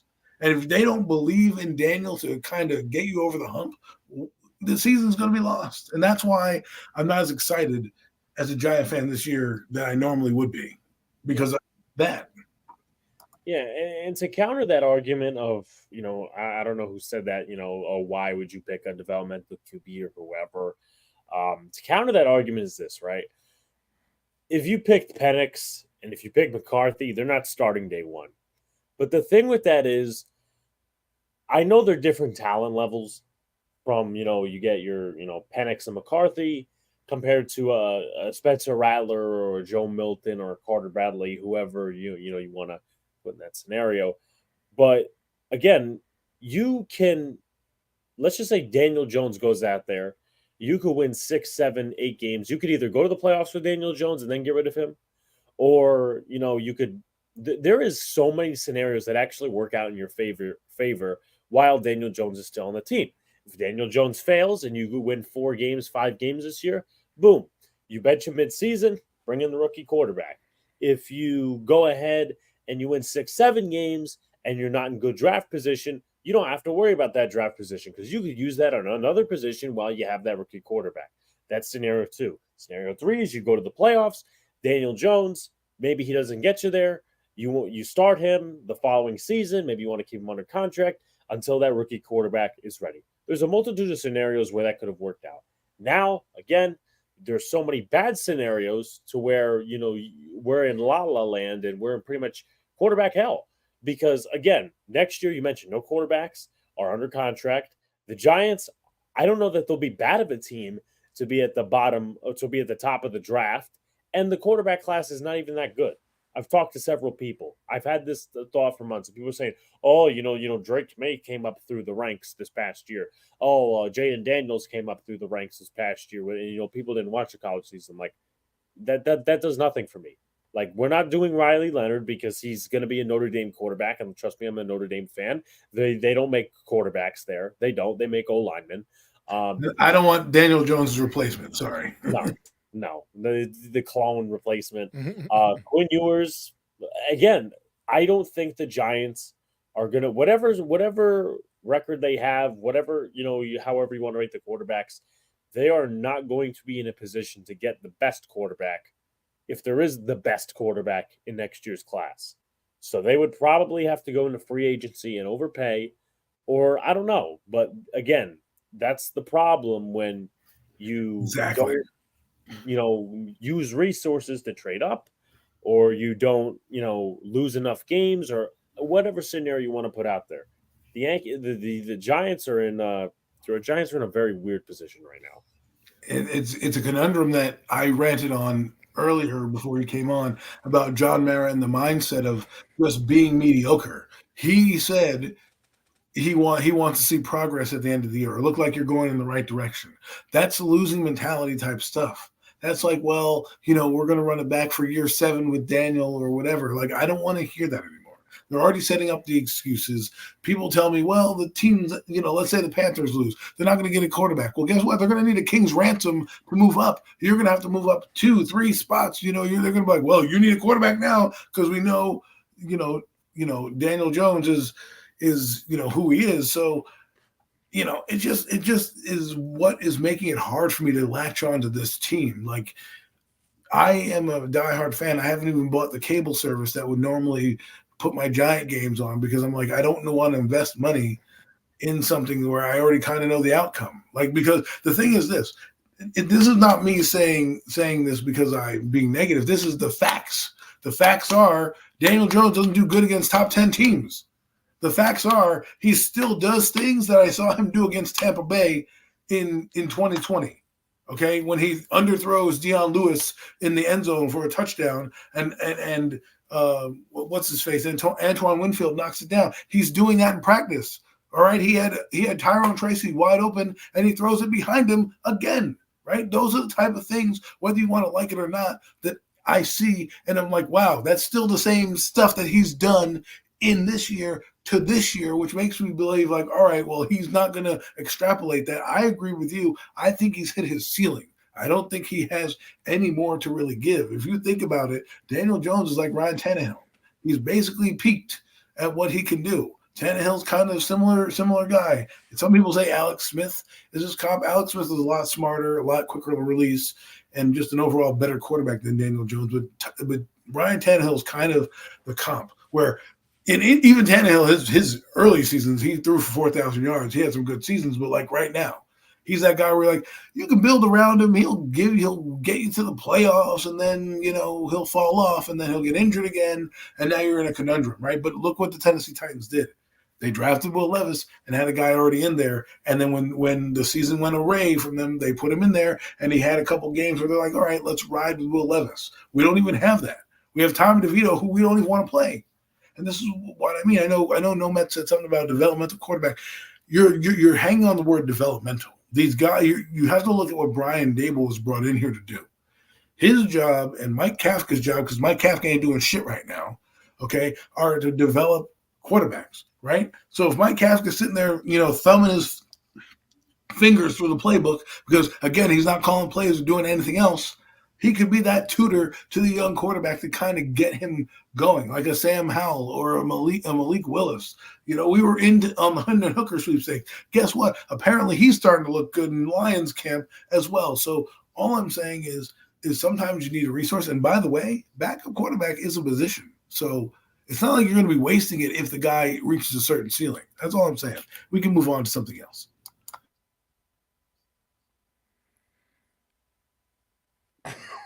Yeah, this the New York Giants, man. We'll see. Like I said, we'll have to wait. We'll see. I think this week will be really telling. Get them out there on the field against Detroit in the joint practices. Get them in the game on Thursday night.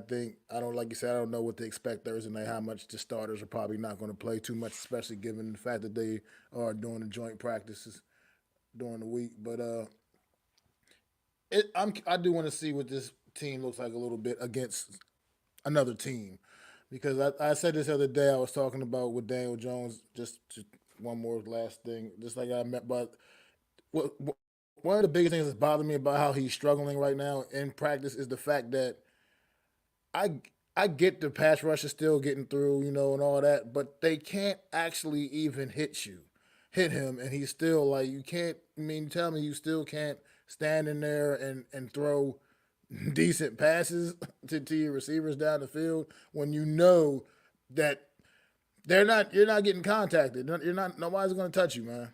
Not at practice. No one's going to touch you. Just hang in there and throw darts, man. And I just don't get that about Daniel Jones, man. And what they think is going to be different once we hit September again and people are actually going to put their hands on Daniel Jones. So I just, like I said, it's, to me, the optimism's out the window. I gotta wait, see when they get on the field and when they play and when the lights are on, man. And we'll see what happens with this football team. I hope I'm wrong. Hope a lot of people hope many of the experts are wrong, but I'm just not sure, man. Gotta wait and see, man. But if you guys are done talking about the New York Giants, it's been a great hour and a half about the New York Giants. We'll call the training camp special with our guest Alex from aka Big Blue in the Bronx, holding it down for us. So I gladly go an hour and a half talking about our favorite team, especially with a guy who's at camp getting us the play-by-play. So, I loved it. Definitely appreciate that. Definitely appreciate that insight for sure, man, because you're getting, like you said, getting it from a guy that's out there and seeing it with his eyes. He's not just reading about it or getting the little highlights. He's seeing it all. Giving you fair take, too. Insight, Alex, man. He's not no Paul Tino. There are some other things going on in the world. I mean, I don't know if you guys know this thing going on over in Paris, France right now called the Olympics. And a lot of positive vibes over there, man. It's been Paris, for one thing. Let me say straight up, Paris has really outdone themselves, man. The Olympics is just the venues, everything. Like that beach volleyball venue, I can't get over it. Every time I watch any of the beach volleyball matchups, yes, I sit and be watching beach volleyball. Yeah, we know. We know why. We know why. But while I'm watching the event, like you just see the Eiffel Tower in the background. It's just so cool, man. It's so dope, man. And but the U.S. Has been over there holding things down, man. And in the swimming in the pool, been doing a lot of great things in the pool, man. They're not getting necessarily bang knocking it out with all the gold medals. They're kind of falling short of the goals, but they're really racking up those silvers and bronze, silver and bronze medals in the pool, man. Really been doing it. Track and field started today, and we got a world record right on the first day of track and field from the U.S. 4x400 mixed team. Skateboarding the other day. Yeah, I watch it all, man. I watch it all when it comes to the Olympics, man. The skateboarding, U.S. taking the second bronze, silver, and the bronze in the skateboard. Nigel Houston, man, finally getting his hands on an Olympic medal, man. And it's just been pretty cool, man. I don't know if you guys have any thoughts on the Olympics, if you want to talk about anything, but just throw it out there. Well, I mean, I've been watching the root. You got to root for your country, and watch some of the games. There is controversy going on. We're not going to bring that in here. That's not what we're going to talk about right now.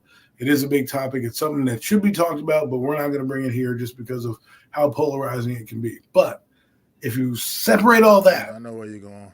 if you separate all that, and you look at some of the things, good job by the U.S. women's gymnastic team. Simone Biles, the GOAT, won the all-around finals with her team. Absolutely obliterated the competition. Good to see the greatness, come to light. You don't always get to see people do that. I got to watch Michael Phelps, kind of dominate his last Olympics. Obviously, if you haven't followed the Simone Biles thing, she had the quote-unquote twisties, something that gymnasts get where it kind of is basically like a mental block, where your body is not reacting the same way it normally should be, almost like a shot fighter. Almost, if you're seeing punches or seeing ghosts, like a quarterback seeing ghosts, something like that. That's what was happening to her. So it's kind of good to see her back on the medal stand. She has a couple of events coming up today. I've been following the swimming. Katie Ledecky getting another gold medal in the women's 10, I think it was 1500. 1500. It was absolutely epic how she did it. And then today I watched the men's, what was it? The men's 10,000 meters or something like that. It was insane. We finally medaled in that. It was a crazy race down the stretch. The American was coming in. He didn't realize that the Ethiopian, I don't know, or by the way, Ethiopia has like 10 runners in the thing. I mean, they're bound to get a medal because every other runner was like an Ethiopian. But it was, he came down the stretch, and it was a fantastic race, and I'm just excited for where we're going. Obviously, Mac was talking about the mixed relay today.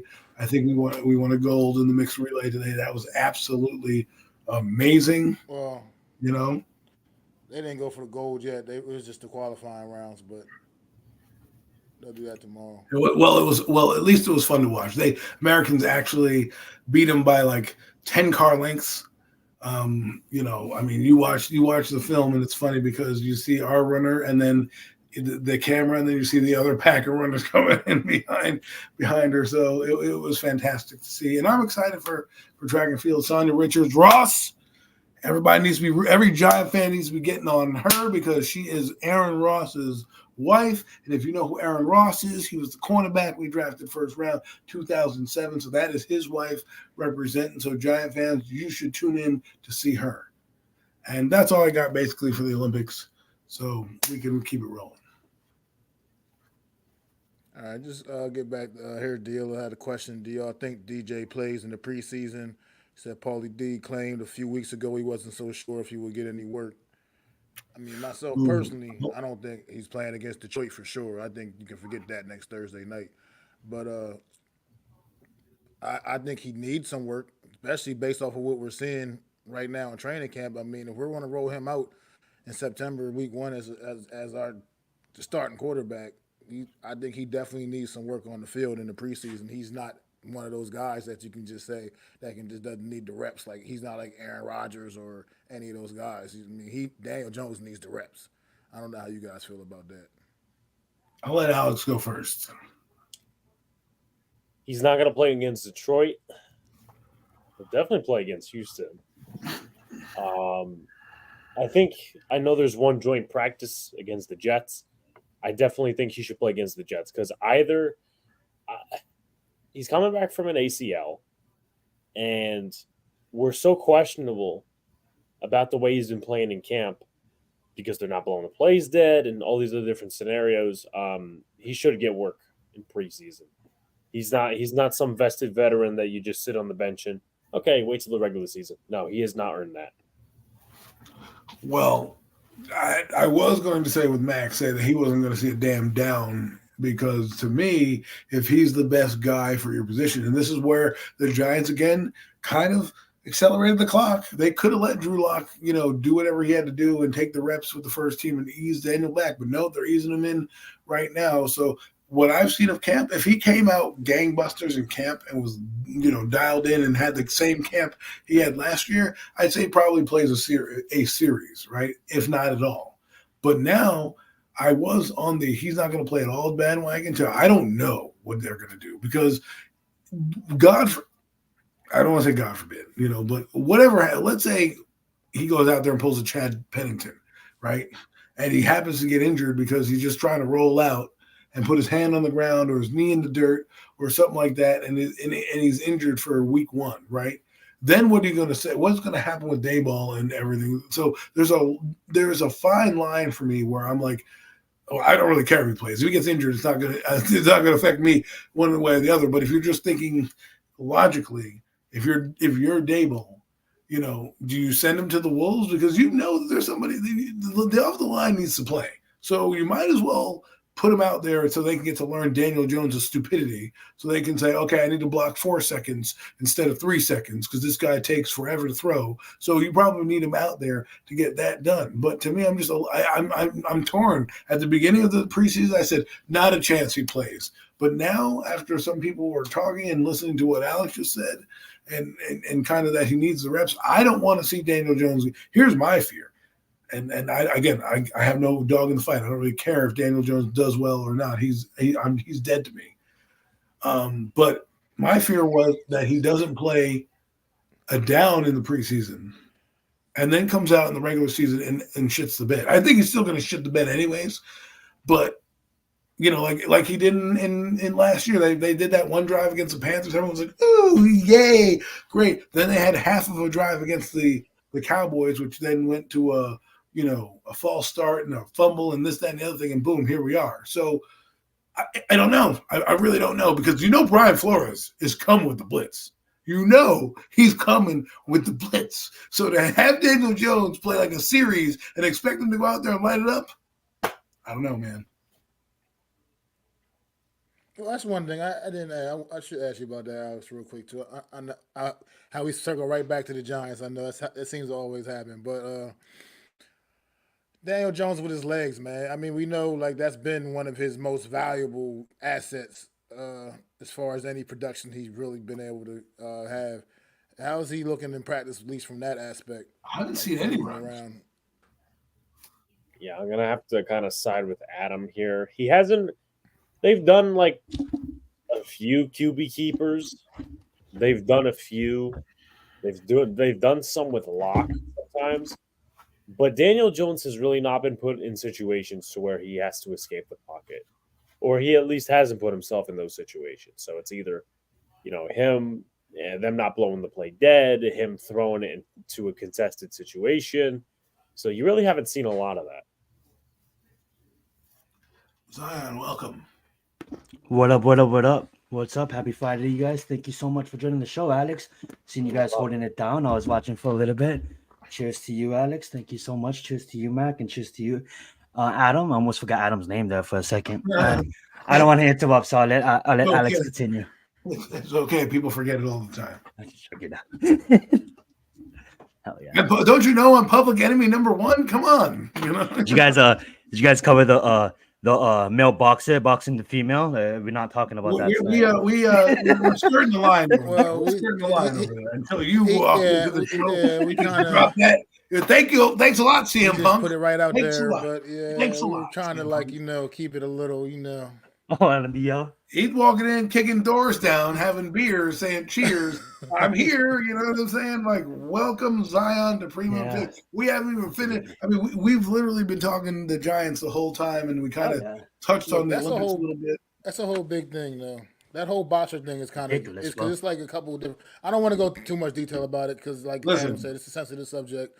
Hey, to yes, so many people, but, people are going to get mad. It's You two thought- different you thought- sides to it. You thought the Two Daniel sides Jones to talk it. was bad? Nah, let them get mad. Look, If people get mad at that, they're a fucking idiot. Because at the end of the day, I don't give a hell if you classify as a girl, you was born a guy. End of story. We accept you as a female, but when it comes to combat sports, that is abuse. And if anybody has a problem with that, they're fucking idiots. I apologize. I just can't stand. I can't stand people who sit there and want to defend this. It just doesn't make any sense to me. At the end of the day, it is going to open up a whole can of worms, like Max said. But at the end of the day, if anybody is not offended by that, I don't know what to tell you. Pray for the world, pray for the planet. well, fuck Daniel Yeah, Jones. I think we just shouldn't talk about that. I think we should just leave that one alone. That's the thing. We Fuck can move on Daniel to that. Jones. Then. You know who plays like a girl? Daniel Jones. do No, you- I'm just kidding. And if you're born a hermaphrodite, they should have their own league. Like, you know what I'm saying? If you're born both, then you go fight both. You know what I'm saying? What is happening? Oh, It just gets me so frustrated. First, okay, we let you guys slide. We let you guys slide with the Last Supper thing. I'm like, you know what? I'm not gonna support these idiots. I'm here to watch the athletes.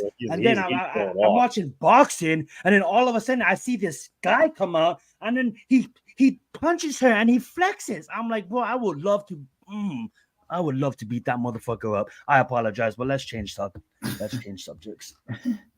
Yeah, And we went off let's definitely do that. and off the rails we go. We just went off the Zion rails. has joined. I'm sorry. Here, Back to the show. you know that sound? Thanks, though, right?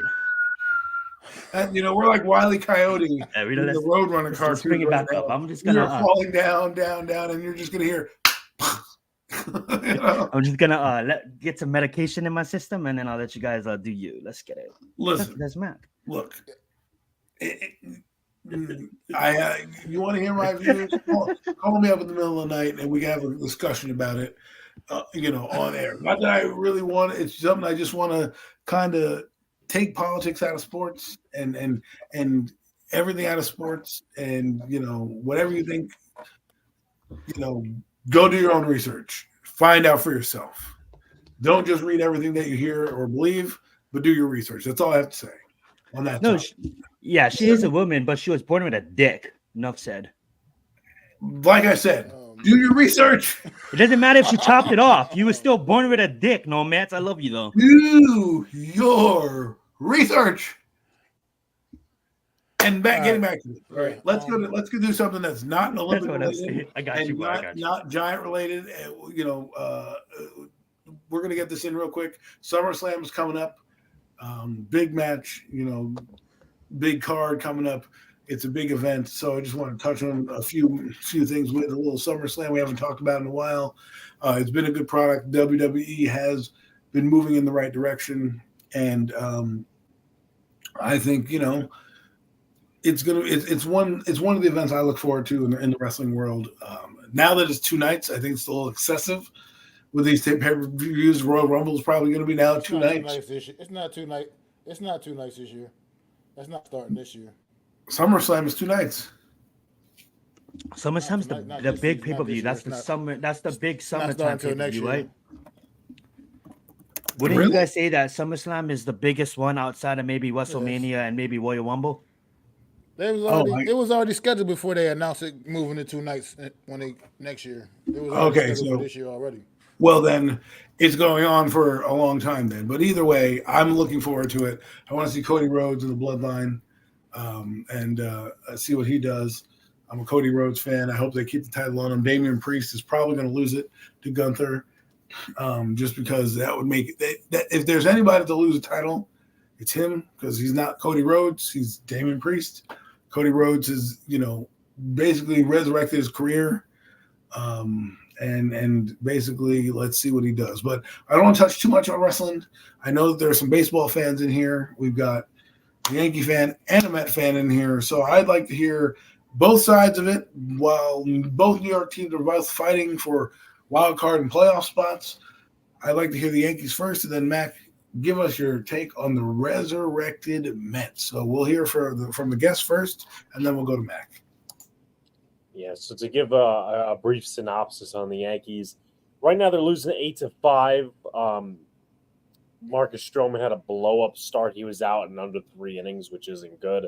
Gleyber Torres actually got taken out of the game due to a base running error and the fact that he was lazy on his single, which got him on base, which begs the question, was he actually benched or is it an injury? But the conversation they had, Aaron Boone and Gleyber Torres, makes a lot of people think it's just a benching, which obviously needs to happen. Now, I'm not going to sit here and get all excited and throw out the pom-poms for Aaron Boone because he has given guys a pass beforehand. But they did a nice job sweeping the series in Philly. I was actually there for the first game. It was very exciting. And I love the Jazz Chisholm move so far, but they still need some other reinforcements. They needed it, and Brian Cashman did not make those moves, unfortunately. So right now, I believe, let's see, let me check the standings. They actually are in the lead of the division, but if they lose this game, they'll be tied up again with the Baltimore Orioles. So, they'll have the top wild card spot if they lose this game, but if they win this game, they still have the top divisional spot. But right now they're down 8-5. As I said, this is the first game of many to start with the Toronto Blue Jays, who happen to be last in the division. That's just a brief synopsis on the Yankees. I mean, yeah, the Mets. What can I say, man? This team, I wrote them off. I wrote them off earlier in the Yes, year. you I did. thought this team was I thought they were going nowhere fast, man. And to my surprise, they have turned their season around, man. A bit. Right now, they're very much in the mix in the National League for a wild card spot. Right now, only a game out, I believe. And they've been playing some really good baseball. I mean, shout out to the Yankees for knocking the Phillies off in that series, man. That was a clutch. I mean, the Mets are still quite a ways below the Phillies right now, like 8 games out behind the Phillies. But at the end of the day, that was still helped bring the Mets a little bit closer. And they're still, I mean, there are still plenty of time, a lot of baseball left to be played, and they're still in the mix. I mean, if they can keep this hot streak going, the Mets can, maybe, you never know, they can still even compete for a division title. That's still a little far. They got a lot more work to do in those regards, man. But this team is really they really peaking at the right time, man. The pitching has gotten so much better.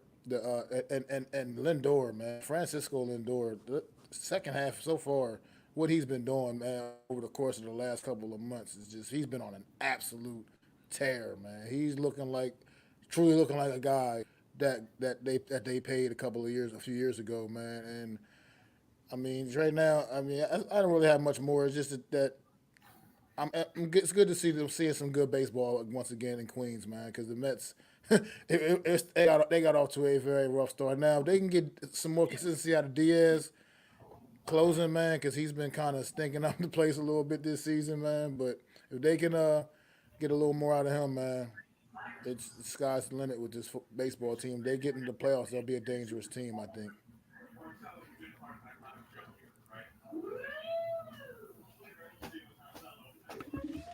I don't really follow baseball as much, so I'm just asking out of an inexperienced fan.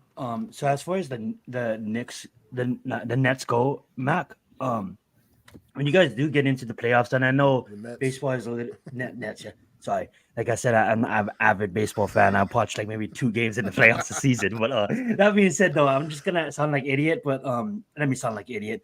So when you get hot, right? Maybe you have a couple of nights where you have some hitters hit some good, maybe some runs or maybe some good hits. That being said, though, is it somewhat like football? So the question is, when your team makes the playoffs, how do you guys do in the playoffs? You know what I'm saying? Can I relate it to like football? Like you may look at maybe like the Bengals under Andy Dalton. You may look at the Buffalo Bills. It's like you get to the playoffs, they're good. Perfect example, the Dallas Cowboys. You're a good in-season team, but then when you get to the playoffs, it's just a shit show. My question to you is, being a Miami Heat fan, like all we had to do is get to the playoffs, and I'm just relaxing. Unfortunately, this year we played Boston. Boston won the championship. Long story short, I know as a Miami Heat fan, all I need is that chance. How is your team when it comes to the playoffs? Is your team pretty good when it comes to playoff histories? Because I know the Yankees, and correct me if I'm wrong, Alex, I know the Yankees, all they kind of need is a shot. If they can just get in, they have maybe the roster to win it all. Is it kind of, and both you guys can answer, is it kind of like that in football? Like I said, I'm so inexperienced at baseball. Is it more like any team can happen in any single year?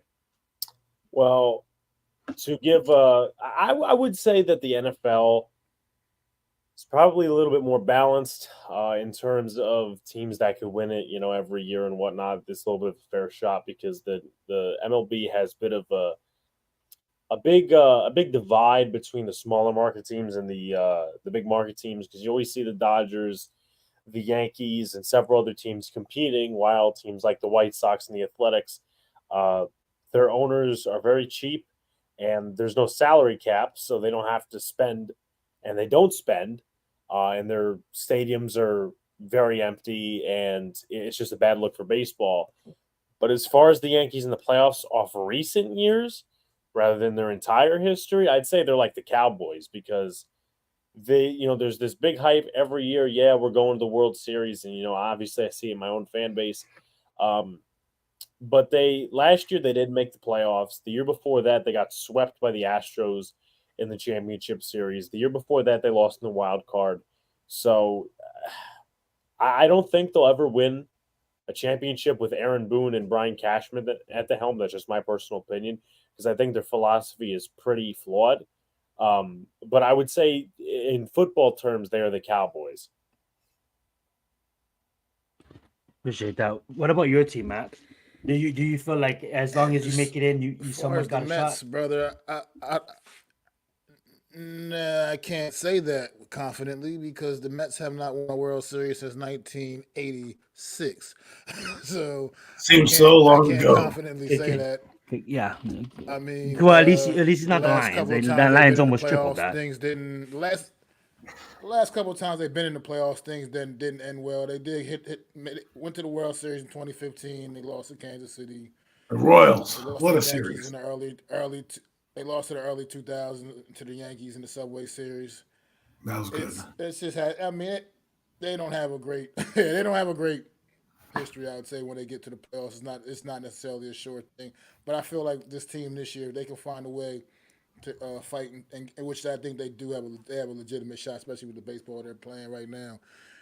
Getting into that postseason, man, I think they could be a dangerous team this year, just because it's kind of about getting hot at the right time, and this team is definitely getting hot at the right time.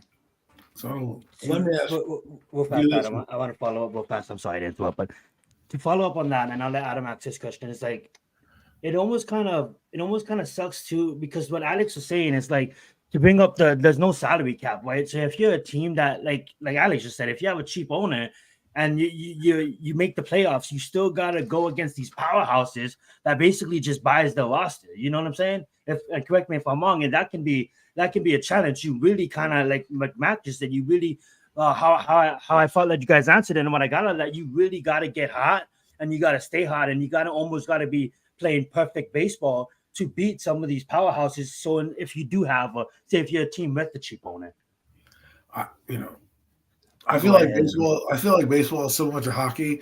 If you have a good pitching staff or a good goalie, you can really carry that deep run into the playoffs.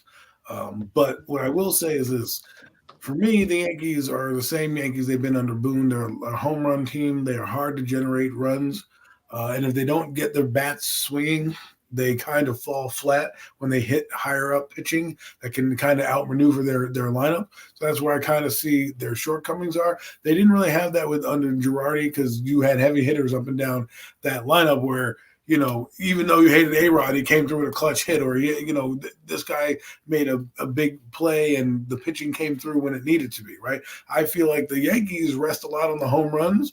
And if the home runs dry up, they kind of don't manufacture runs the same way as other teams do, because they don't do small ball. They like to play a lot of yard ball in my eyes. Under Boone, at least. This is not a huge Yankee fan, but a guy who kind of watches from the outside looking in.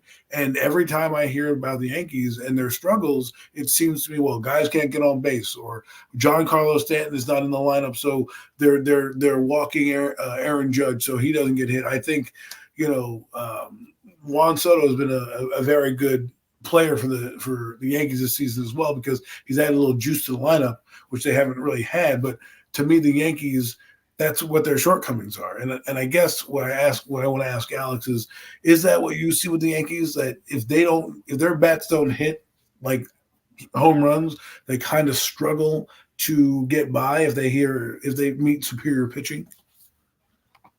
Yeah, I mean, you're pretty much on point with what you said. In the last few years, it has been relying on the home run ball. They lack small ball. They really haven't stolen a lot of bases. And I like Soto. I like the trade coming over because I feel like, he evens out the lineup between righties and lefties. And he's a guy that will walk more than he hits walk more than he strikes out. You'll see that consistently over the course of his career. Unfortunately, with the way the rest of the Yankee lineup has been going through things, Stan's just coming back from an injury, so I don't expect him to, heat up anytime soon. But the rest of the lineup is not playing well. I mean, Anthony Volpe has been a disappointment. A lot of people were calling him the next Jeter, which is fairly impossible. Jazz Chisholm Jr. has done okay. But, as I said, they still, and they did it they were pretty close to doing it today, to where they had Soto on, they were losing, and they're still losing, but Judge was almost walked until Kevin Gausman threw him a fastball 3-1 right down the middle, and Judge hit it out of the park. But the Yankees are still losing. So I think the biggest problem with them, I mean, their pitching has been solid over the last few years, but I think the next step, what could get them there, is probably, just hitting with runners in scoring position. I'll be right back, fellas. That's what I've taken from the Yankees, is the small ball is not there. And in the playoffs, that's what you need. Stolen bases, small ball, bunting, timely hits. You can't just rely on the home runs. So, Mac, what is your take on the Mets and their strategy? Do you think they rely more on, natural baseball, meaning they generate RBIs and have a regular overall offense? What do you think their strengths are going into playoffs or going down the stretch to try to make that playoff push? That's absolutely what it is, man. They're getting guys on base, man. Getting guys on base, and they're actually driving the runs in. They seem to always kind of get off to a bit of a slow start. I've noticed with this team, even right now, throughout this hot streak they've kind of been on.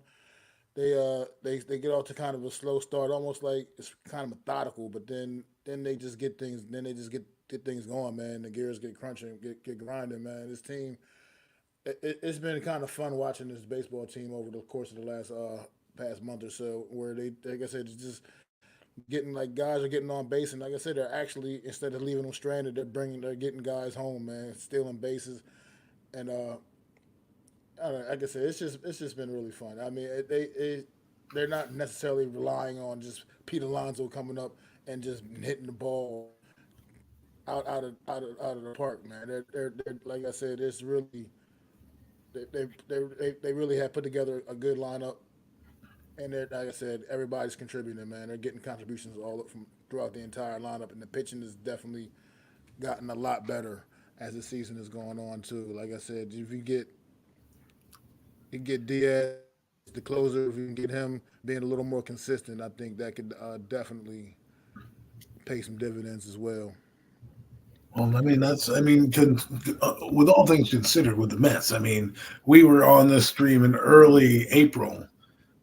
And you were like, oh, this team is, and not doing well. And then throughout the summertime and in May, we had some updates, and you were kind of like, let's not talk about the Mets because of how they're playing. And all of a sudden now, I have a friend of mine, I text him every once in a while, and he's like, I'm watching the Mets games. They're winning. They're 2 games. They're the second wild card team right now. And I'm like, man, I was like thinking of you, Mac. Like, man, Mac was so hard. I'm like, I'm glad that he can see his team kind of bounce back, and that seems to be what the Mets do. They tried to do it with Buck Showalter, but I think last year they had too many injuries, and they let too many games get around them, so that when they started to get hot, it was like, all right, Mets, well, it's too late now, because they did it the year prior with Buck Showalter.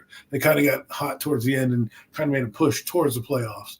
And then last year they had a ton of injuries, which didn't help them. And then this year, it's just seemed like the way they start games is similar to the way they start the season, slow and methodical, trying to get their sea legs. Then, boom, all of a sudden out of nowhere, it's almost like a tidal wave of like, where'd that come from, right? And I think that's how they're beating teams right now, like you're saying, with the tidal wave of like, where'd that come from? Like they're asleep at the wheel, and then all of a sudden their bats wake up, and then boom, here there you are fighting for some wins. So I think it's pretty interesting that the New York teams in baseball have kind of risen from the dead a bit this season. We even the Yankees weren't quote unquote powerhouses. They were struggling at one point. It looked like they may not make the playoffs, and here they are. They've bounced back and kind of gotten back into the swing of things. No pun intended there.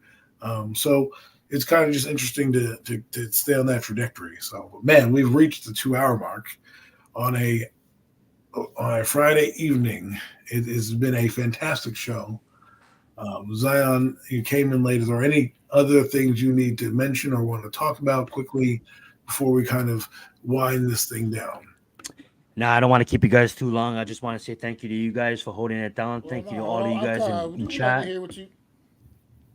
We talked about the Giants like an hour and a half. I mean, but if you want on here at all the entire time. I mean, if you want to give any views. I mean, on your thoughts about training camp. Any thoughts? To be honest, I'm not watching. As a Giants content creator on YouTube. I'm not watching. But I don't know. Yeah, honestly, guys, I'm not watching. Reason being is I watched Hard Knocks. Don't get me wrong. Super excited for the Bears. That's August 8th, I believe, coming up shortly. Can't wait for that one. But honestly, guys, I want to be surprised. I know Malik Neighbors looks great. I know that Daniel Jones is trying to talk to him, saying like, "Yo, if you want to kind of time your release," and I seen that clip, and I do want the best. I want the best for Daniel Jones as our quarterback. But to be honest with you guys, it's really hard for me to really get super excited for this team, because at the end of the day, yeah, we do have what on paper it does look like a really effective team, but at the end of the day, we have MetLife Stadium that has still turf, and we're a couple injuries away from not being able to compete, and that's the thing that I'm really worried about. And I always want to approach the season with no expectations. Well, I haven't really this past couple of seasons, but this season, I'm kind of approaching it. I don't want to really look into it. Obviously, I'm gonna have to do it for my fantasy, but at the end of the day, like, I just hope that we can get what we want out of the offensive line. I really do believe in our offensive line coach. I think it's gonna take some time for them to gel, but I think eventually this offensive line will look day and night difference from last year's team and the horrific team that was the 2021 Giants. And as well as the D line, I'm very excited for our defense this year. I'm very excited to see what Shane has in offer for our defense. He was ranked high in a lot of categories in Tennessee, and hopefully that converts to the Giants. I know last year he was really high in red zone, and the year before that he was top 10 in a lot of different other categories. But nothing against Tennessee Titans or their fan base or their fans or the team, but this is not Tennessee. This is New York, and when you mess up in New York, you fucking hear it. When you go to the press conference, there's not 50 people, there's 100. You get the point. The lights are on. It's the big city. And at the end of the day, I think that hopefully his defense will probably be the identity of this team. Obviously, Malik Neighbors is probably going to be the identity of this team on offense. I am super excited to see what our tight end is going to do out of Penn State and Theo Johnson. I'm really excited to see with the switchblade Army knife, the kid we have, the running back that we picked up. And also, I'm excited. Don't get me wrong, guys. I am excited for the season, but as far as like watching and being up to date on Giants news and stuff like that, I used to be all into watching every clip and really, really studying this team. And, they let me down year in and year out. So at the end of the day, I'm going to be watching, but I'm gonna be cautious because at the end of the day, we all know what could happen. We are one injury away from not even being competing. And if you just take out the AFC and you look at the NFC in itself has gotten better. You know, there's teams like the Green Bay Packers that's gotten better. Teams like the Atlanta Falcons that gotten better. Everybody wants to sleep on the Saints. Guess what, guys? The Saints gotten better. I think Sean McVay and the Rams are looking to have a big comeback season. There's teams like the Seahawks that's gotten better. There's teams like the Eagles that has one of the best rosters in the league. There's teams like the Redskins that gotten better. So at the end of the day, like it's really tough this year. And I know everybody wants to just ride the Giants to the playoffs, 100-year anniversary. Let the NFL just script us in the Super Bowl. But at the end of the day, I'm gonna say this again. Because Alex just came back. That's the one thing that I'm really concerned at is like we're a couple injuries away from not being able to compete. And I just hope that at the end of this season, what I want out of this team is sorry, I forgot to mention Caleb Williams and the Bears that got in better. So that being said, I hope to get at the end of the season. I hope we understand as now gonna be a 7th-year quarterback what we get out of Daniel Jones and what we have out of Daniel Jones. And if Daniel Jones is going to be here and is going to remain the quarterback, as disgusting that sounds, I hope we actually see it this year. No fucking excuses. No excuses. God forbid, I don't care if all the receivers get hurt and all the offensive line gets hurt. Okay? And they're running off of UFL players and practice squad members. There's no fucking excuse. Okay? At the end of the day, you guys can rewind this episode. Not you guys. Anybody that doesn't agree with me, I guarantee you there's going to be quarterbacks that just came into this league that will probably have better numbers than Daniel Jones. I'm just going to put that out there. I believe that Caleb Williams is going to shock the world. And when I mean shock the world, I'm not writing him to the Super Bowl, but I think he is going to have a CJ Stroud type of season. And everybody's like, oh, but look at the O-line. It doesn't matter. Look what he has around him. And look at the quarterback that Caleb Williams is. His release, I don't want to go. I'm super biased because I'm an SC fan. But that being said, let's just look at Brock Purdy, for example, right? One thing that sets Brock Purdy apart from Daniel Jones is his mental ability to process fast. One thing that separates him from Daniel Jones, his ability to manipulate the pocket. Why was Tom Brady so great? He wasn't a quote unquote athlete. When Tom Brady rushed, he rushed for 1 yard. What made him great was his ability to manipulate the pocket. We haven't seen that yet. And guess what? I don't want to even go on this rant. I'm just going to end it right there. I'm just going to say that I hope we have a great season. I'll be watching the Giants, but as far as like anything with the offseason training camp or anything, I rely on homies like Alex, homies like you guys, homies like the Big Blue Crew. I rely on them for what's going on because of the fact that it's just hard for me to watch it. Like literally, I'd rather go watch House of the Dragons or something because it's more entertaining. But that being said, guys, that's all I wanted to say. Yeah. Well, it's funny that you say that because just to end on a funny DJ Daniel Jones note, I got the top 50 quarterbacks in Madden ratings that are above Daniel Jones. And let's just say they've got quarterbacks on there like Andy Dalton at 72. They got Joe Flacco at 72. They got Kenny Pickett, who's not even starting, at 72. They have Drake May at 74. Jaden Daniels at 74. Bryce Young, 73. Caleb Williams. The list goes on and on. I'm not going to give you all the top, but I thought it was funny. Daniel Jones' ranking in Madden was 71, and there's 50 quarterbacks ahead of him in Madden. And it's just funny that guys like Joe Flacco and Kenny Pickett, who aren't even starting, getting better rankings than Daniel Jones. But hey, that's all I got. Anybody got anything else before we wrap? Yeah, I want to let Alex say something too because I want him to give a shout out to where these people can find him and obviously give all his Twitter and his Instagram and all that kind of stuff. So thank you so much again, Alex, for joining us. But I will say this: as far as like 11 and 6. I love that, Bills, and I do want that for the team. And trust me, if we get that, I'm ecstatic. But I can see the Chicago Bears having an 11-6 record based on their schedule, based on who they play, based on who they built around who they have around Caleb Williams, and who they have on defense. And even if God forbid Keenan Allen gets hurt like always, guess what? They still got DJ Moore. They still got they got more depth, I would say, outside of the offensive line. That's Roma Dunze. With us, yeah, they have Rome too. With us, it's like if one person goes down, and it's like they don't have like a lot of people. I'm not trying to diss anybody who's rooting for the Giants or really riding us to a higher playoff berth and a playoff one. I'm not because at the end of the day, like it's your team. You can root for them however you want to root for them. But my concern is to that is when you don't have a dynamic ribbon like Berkeley. Now it's like, okay, we don't really have to stack the box. Now we can just basically double coverage Malik Williams and force the receivers to make plays and force the receivers to get open. And a lot of people forget, and I'm not dissing anything because I forget it too sometimes. Sometimes I watch all the moves that we make in the offseason. I'm like, damn, Joe Shane is a savage. He's a go. And then I look what Howie Roseman is doing. I'm like, God damn it. Like, Jesus. I look what these other teams are doing. I'm like, man, like, a lot of the times we forget that the whole NFL is improving. And I love the Giants, and I'm going to root for the Giants till the day I die. But at the end of the day, I'm going to watch the Chicago Bears this season, mostly because it's going to be way more fun to watch. And I know a lot of Giants fans are not going to like that. But, you know, I just have a feeling that all this image that we have in our mind, what this team's going to do, is going to be against bad teams.